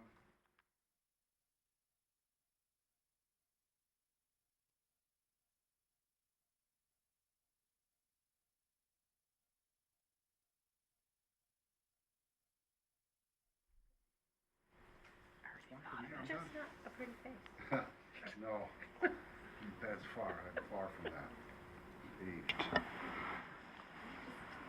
8. Okay. One more presentation from Mr. Barna.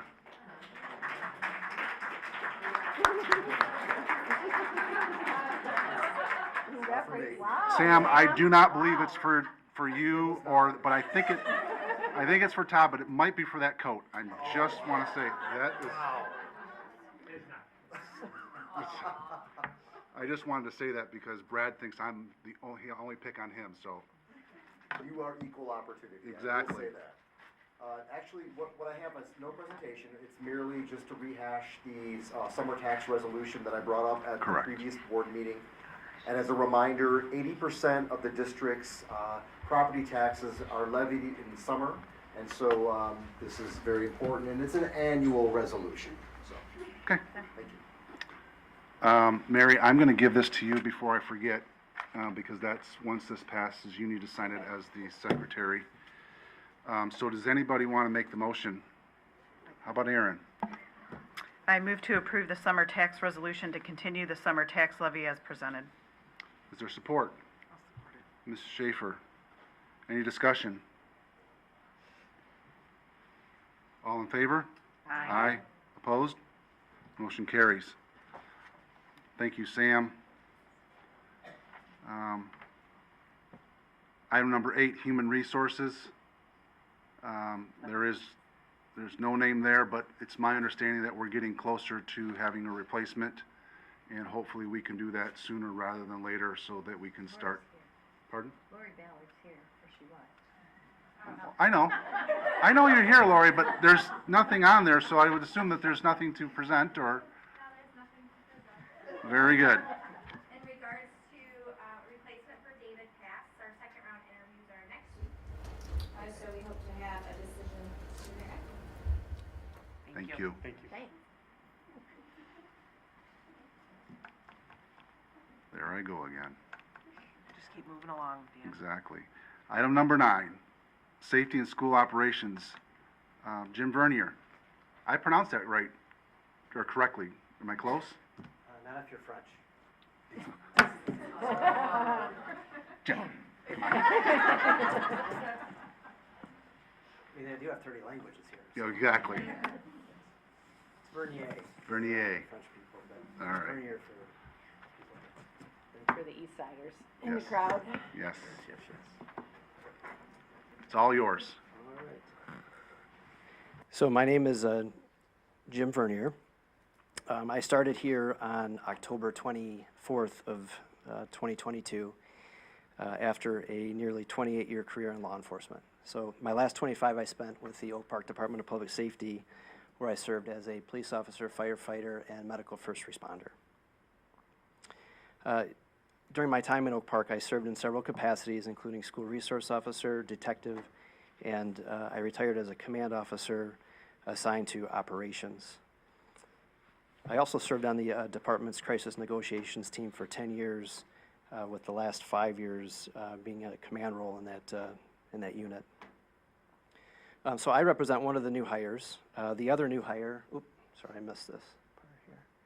The other new hire is Dr. Allison Wilhelmine, and she will be starting her role on November 28th of this year. She's moving from out of state, and she has served in the capacity of school administrator and K-12 teacher for the last 20 years. She is a strong advocate for school safety, using preventative measures such as training, structural design, and ensuring whole child supports, that those are available for all students. I did have the opportunity to speak to Dr. Wilhelmine last night, and she is very well versed in recovery. She was explaining about a tragedy that they had at their school in Texas. So I think we will complement each other well in our roles. So I will be directly reporting to Dr. Wilhelmine when she arrives. So I wanted to talk about a few of the safety updates that we've done since the last update, which I believe was in August of this year. First is Zero Eyes. So Zero Eyes delivers a proactive, human-verified, artificial intelligence gun detection solution that integrates into our existing security cameras to assist in stopping threats and gun-related violence. Zero Eyes reduces response times by providing actionable intelligence and delivering clarity, which will ultimately save lives.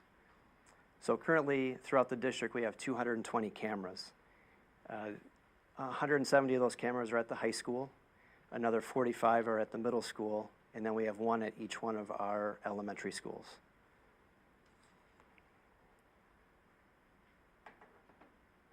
The next update is our weapons detection dog, Daisy.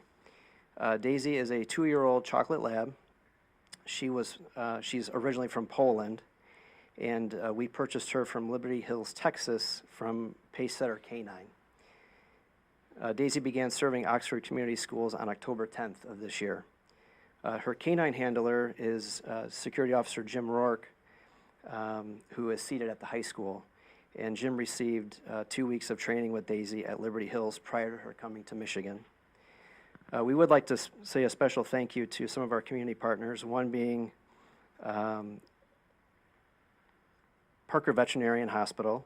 They're providing free services for Daisy, as well as Harvest Time Farm Market and Pet Stuff, who is providing food for Daisy during her service to Oxford Community Schools. And lastly, I'd like to talk about Evolve. So Evolve is the first and only contactless security screening system that meets all post-pandemic checkpoint security screening requirements. It's powered by a combination of high-speed sensors and a proprietary artificial intelligence software that identifies threats in real time without requiring the emptying of pockets and thorough bag searches.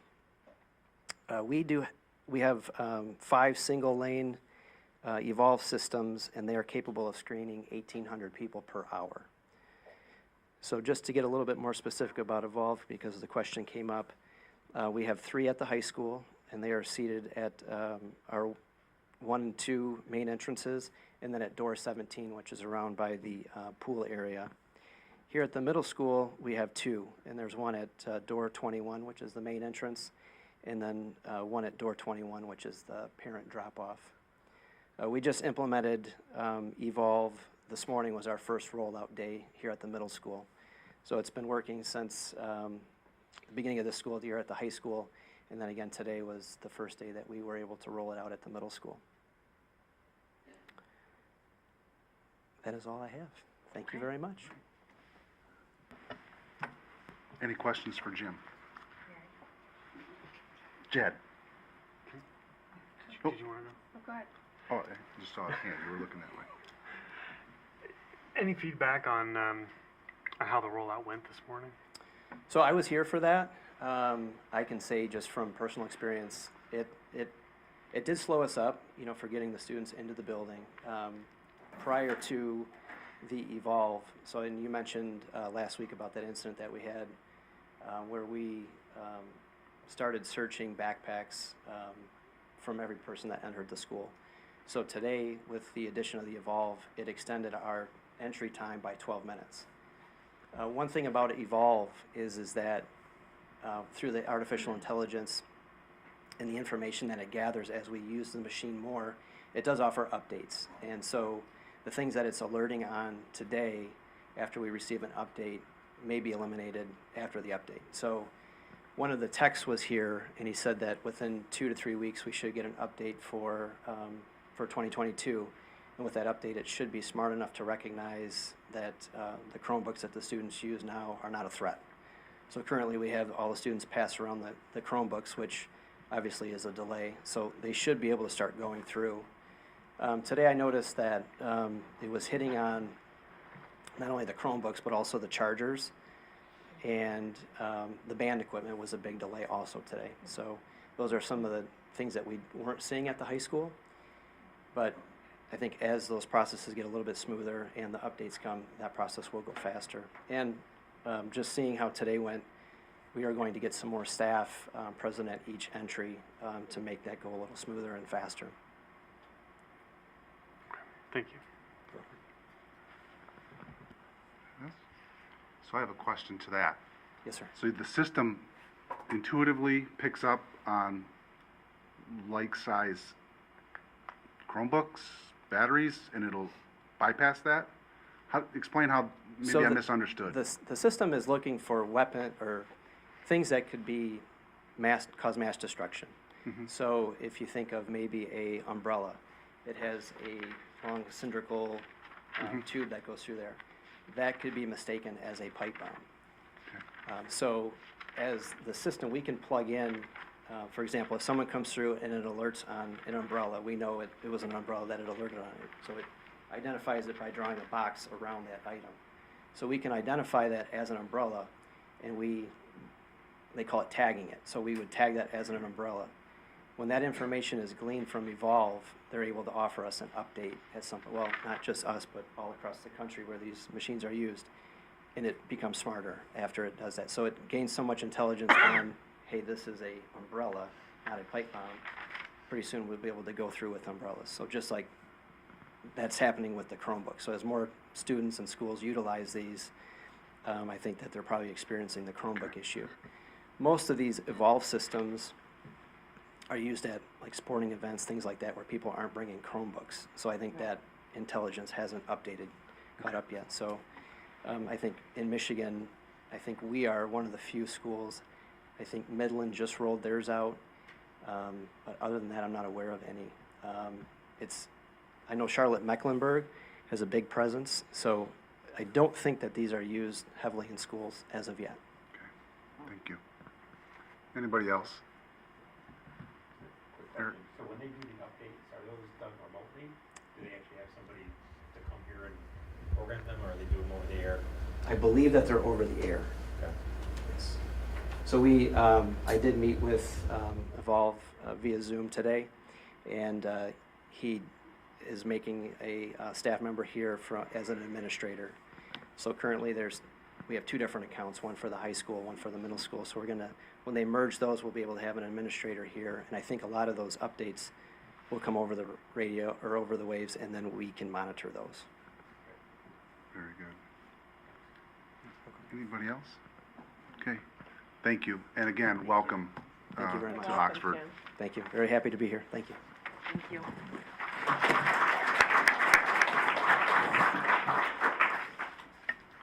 Okay, we've reached the unscheduled audience participation. Do you have the cards, please? Can you grab those? Yeah, why don't we, you guys need 5 minutes? Just whatever time you need. Why don't we, oh, you're late, Kim. Do you want to take 5 minutes, or we want to just go? Just roll? Okay. Okay.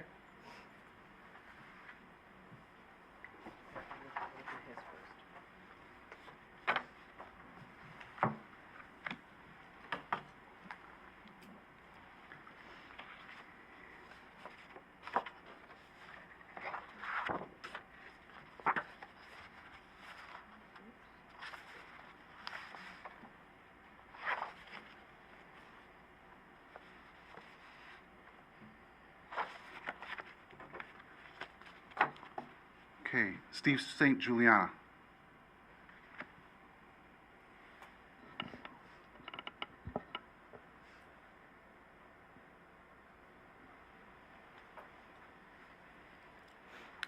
Good evening. Good evening. Hi, Steve. So, earlier I listened to the discussion about the permanent memorial. And I realized I needed to come up and clarify a few points, once again. So, back in January, my daughter and I met with one of the assistant superintendents and made our expectations clear at that point. When the subcommittee met this summer, I don't remember what the date was. It was their first meeting, and the only people there were the members and Mr. Schilling and myself. I was also very explicit in my opinion at that time, so I will reiterate it now. I can't speak for the other families, but the expectation of my family is that the memorial, the permanent memorial that we've been discussing, is on school grounds. It's where it's happened. It's where the reminder has to be to the future generations that walk into that building of what happened and how it can happen again. We're not asking for a 3-acre plot with a light show. Simply something prominent, significant, and heartfelt. It doesn't, I mean, I've listened to the subcommittee discussions. It doesn't have to be a multi-million-dollar project with concerns about the finances of how to keep the maintenance up. It can be, you know, a 6-foot plaque, whatever. Just something that's front and center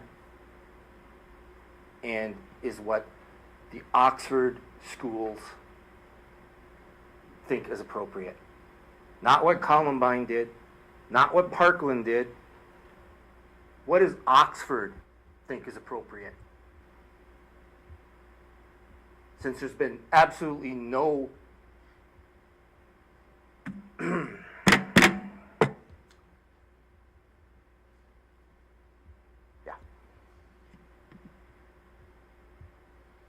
So once again, if the school and the school board wanted to go above and beyond that and help and participate to the community projects, because there's at least 2 already ongoing. My family is part of one that plans to break ground next spring. And you guys are just talking about moving now. Why the hell does it have to be our family doing this? Thankfully, we have a lot of support in the community that's stepping up and making it happen. But regardless of that project or any others in the community, this school has to show at least some responsibility, some action to remember what happened so that it never happens again.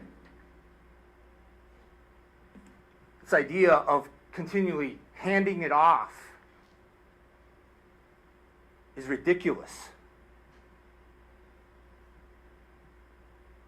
It wasn't the Oxford community that failed.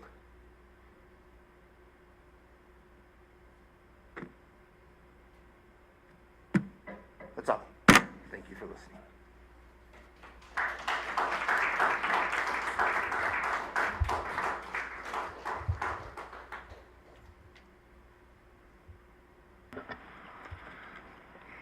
Caitlin Martin.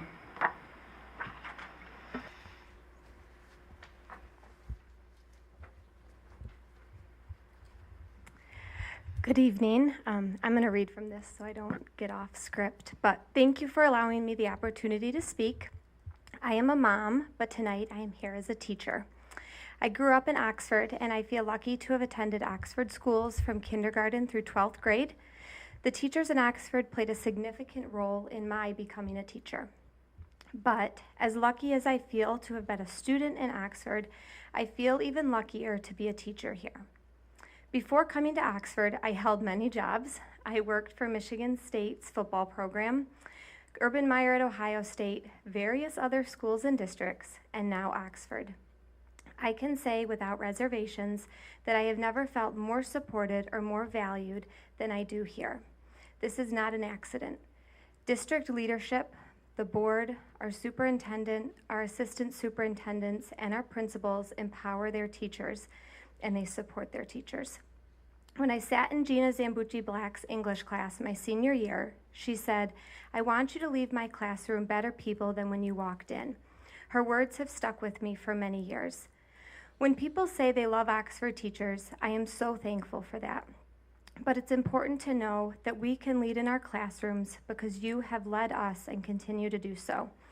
You have supported us and provided us with the resources we need to do our jobs and do them well. I have worked in places where people are not empowered. Oxford is not one of those places.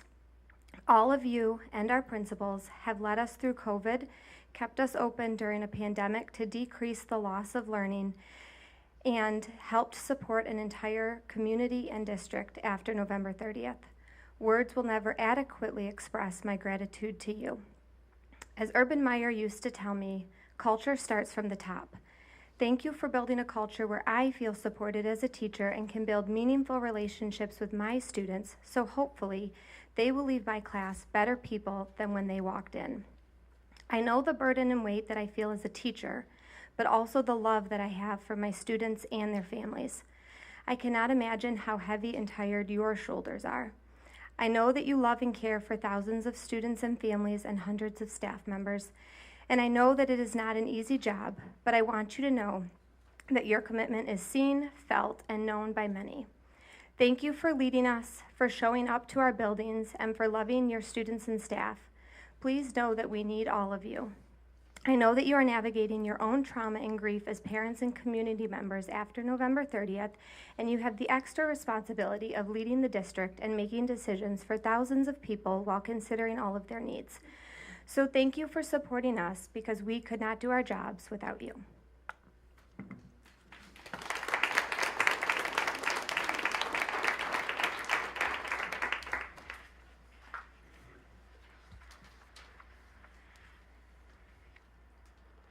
Jace McCarthy.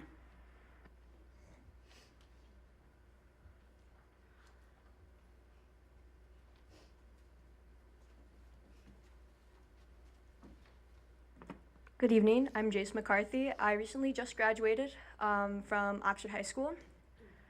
What I have to say is that it has been 364 days since I've lost 4 classmates. I haven't seen a lot of action from you guys, and I can't say that it is all on you guys, because in reality, it's now the community's problem to deal with, because we keep on going back and forth in this. It's supposed to be the board, it's supposed to be the community. Next meeting, are you guys gonna say that it's not the community anymore, that you guys need to set up a committee, that it needs to be the board's problem? And my friends and my siblings who now have to walk through the school have a constant reminder of what happened that day. And they don't have anything, like, to look back of, like, an easy place to mourn. They just have to walk those hallways. You have staff who have mocked the situation on social media, which I don't find the situation funny, personally, but to each their own. And you guys have done nothing about it, even though it's been emailed to you guys. It's been emailed to the FBI attorneys. It's been now up to someone higher, I guess. It's really frustrating that you guys took away the therapy dogs during the most, one of the hardest months for students. It's really upsetting that a couple weeks ago I walk into the high school for a cheer competition to drop something off, and I see little to no security measures. Anyone could walk into any place of the school, leave anything there for a student or a teacher or any plans. And I know, I've been told that if it happens here, the odds of it happening again is super low. But to know that some people go into my school to take photos of the hallway that it happened in, or to use it as this place of notoriety is disgusting. And I feel like we should step up on that work, and we should step up on the security in our schools, especially after schools. Just because school is over does not mean students are not going to be harmed the next day. Just because we're leaving doors open or we're not using the proper security measures or we're just letting people walk for whatever they need, it's just not fair for the students who have to hope that it's the people who walk into the school that they don't place anything or they don't create any plans to cause a tragedy again. Thank you.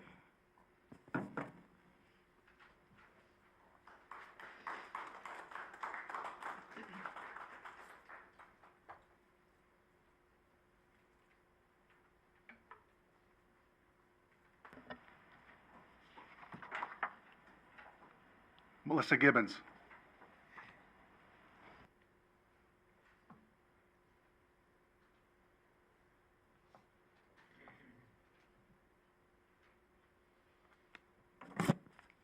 Like Caitlin, I'm going to read off so I stay on script. Thank you for allowing me to speak to you tonight. I'm here not only as a community member, but also and more importantly, as a parent of two 2022 graduates, a current OHS sophomore, and as an OHS teacher. I am one of the few people in this community who locked down my own classroom with my own students while my own children were in the epicenter of the events on November 30th. I say this because every part of my being, my role as an educator and as a mother, have been affected by the events last November. To say that I have a unique perspective is an understatement. And had it not been for a positive COVID test that morning, my entire family, my husband, our 3 daughters, and myself would have all been at OHS that morning. Normally, I come to speak to you presenting curriculum. However, given my unique position, I feel compelled to speak to you at this time. I will not pretend to know the pain and heartache that some of our families have had to endure over this last year. And to all those impacted families, know that I try to honor your children in some way every day. Although I never had the pleasure of teaching Justin, Madison, Tate, or Hannah, I did have other children in your families, and my heart breaks for them and for you. As a teacher of senior language arts classes, I have been moved to read about Tate through the writings of some of his closest friends. Know that these friends have captured Tate in a way that is both honorable and humbling. The dichotomy of this last year is that although our families are hurting, our community and our school has had to continue the healing process. I have had to continue my own healing process as both a teacher and as a parent. And in the process of healing, I know that not all questions can be answered yet. The significance of November 30th has taken a toll on all of us. In spite of this, our district still keeps doing the best they can for our staff and students alike. As a teacher, I feel completely supported each day as I walk back into my classroom, this same classroom I was in on November 30th. As a parent, I feel that my child is both safe and supported by her teachers and the administration.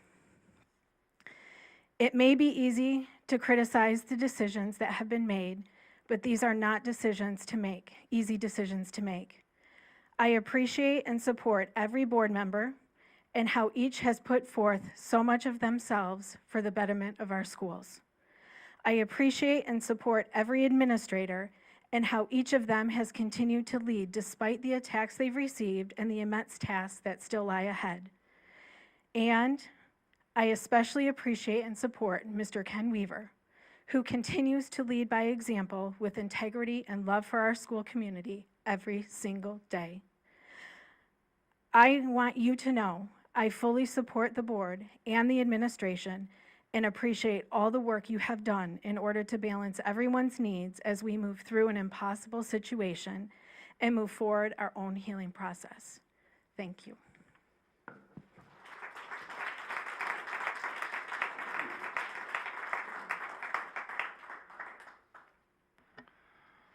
Jennifer Roop.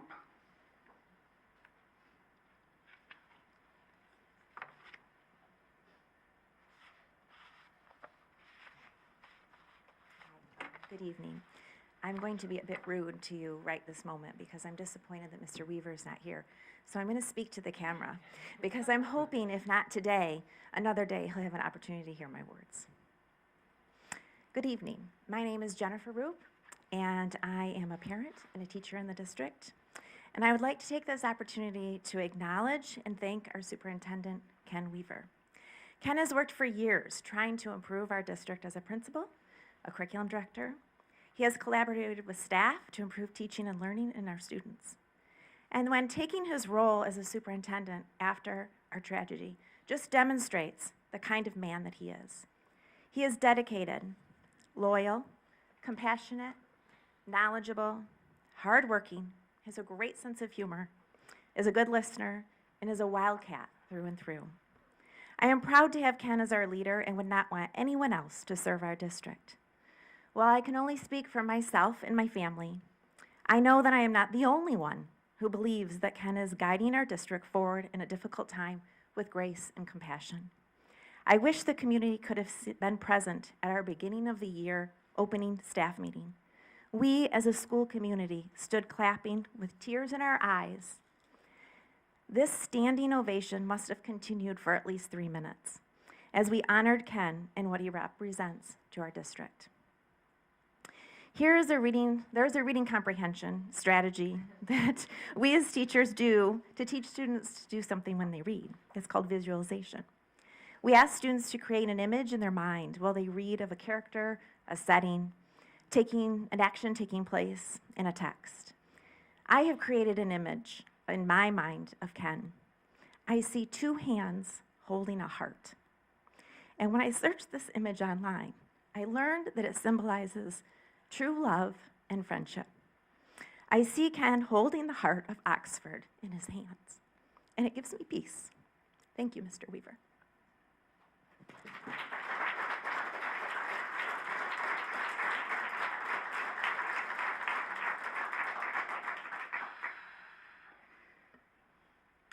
Dawn Campbell.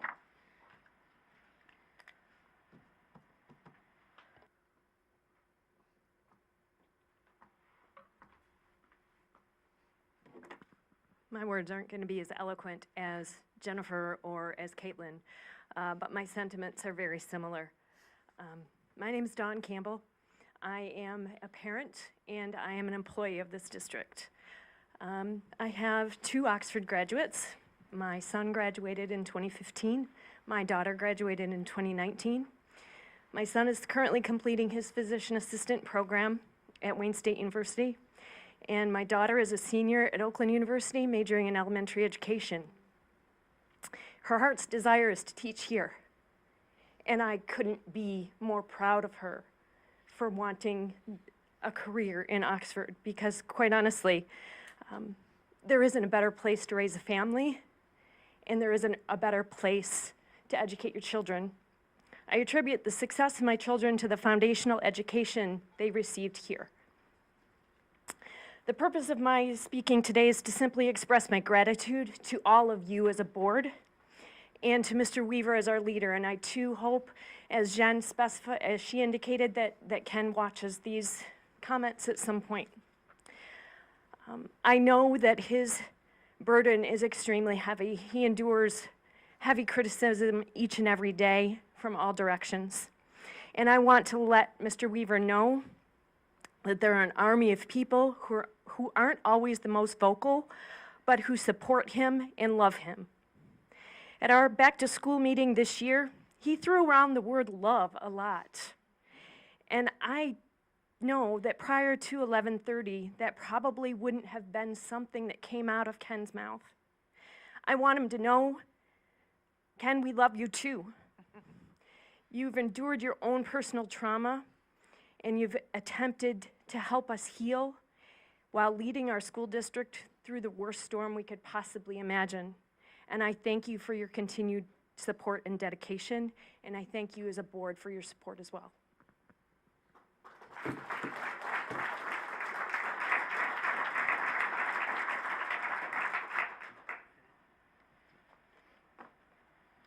Okay. Item 11, scheduled activities.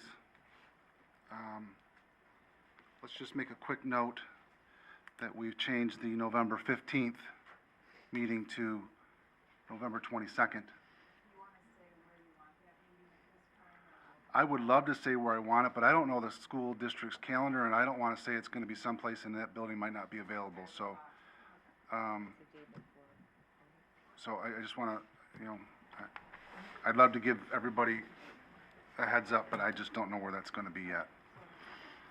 And then we have Thanksgiving break and very important day.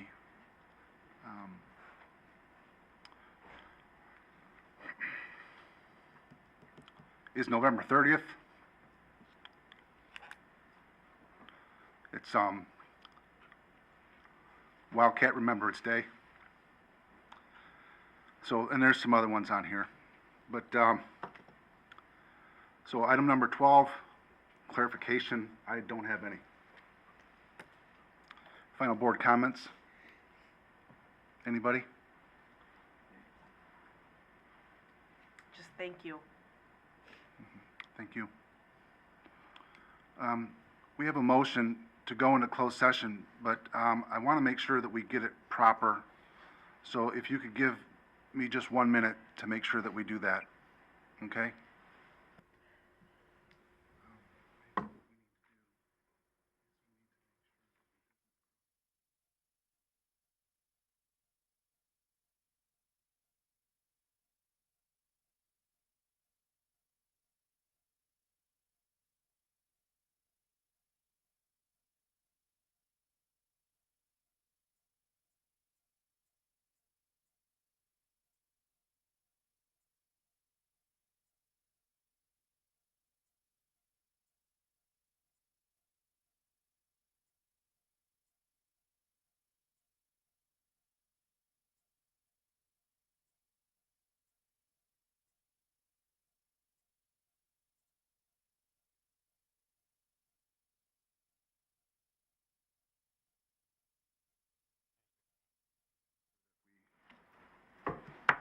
We are doing things properly. Would you like to make the motion? Okay. Thank you. Move to meet in closed session pursuant to the Open Meetings Act, Section 8C, for the purpose of consulting with its attorney regarding trial strategies in connection with case numbers 21 CV 12871, 22 CV 10407, 22 CV 10805, 22 CV 11113, 22 CV 11250, 22 CV 112251, 22 11360, 22 11398, 22 11448, 22 11959, 22 192262, NO 22 194891 NO, and 22 195663 NO, and Section 8H to consider material exempt from discussion or disclosure by state or federal statute. Attorney-client privilege written legal opinion. Can I have a roll call vote, please? Ms. Schultz? Yes. Dr. Rice? Yes. Dr. Reese, I'm sorry. Mr. Foster? Yes. Ms. Schaefer? Yes. Ms. Hanser, yes. Mr. Griffith? Yeah. Mr. D'Alessandro? Yes. Okay. Staying in here? We'll be out there.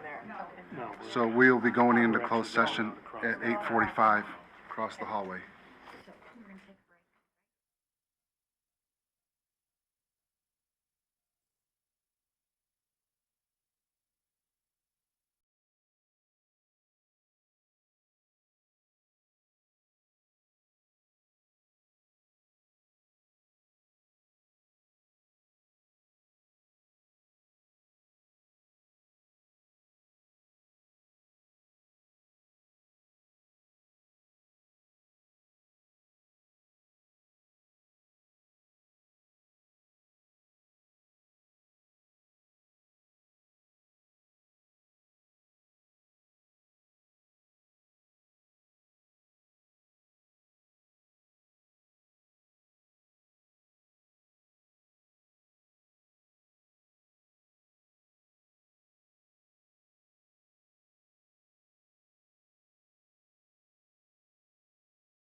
It is 10:32. We're back into open session. Anything under other? No, there's nothing under other. That's typically Ken. And that means this meeting is adjourned.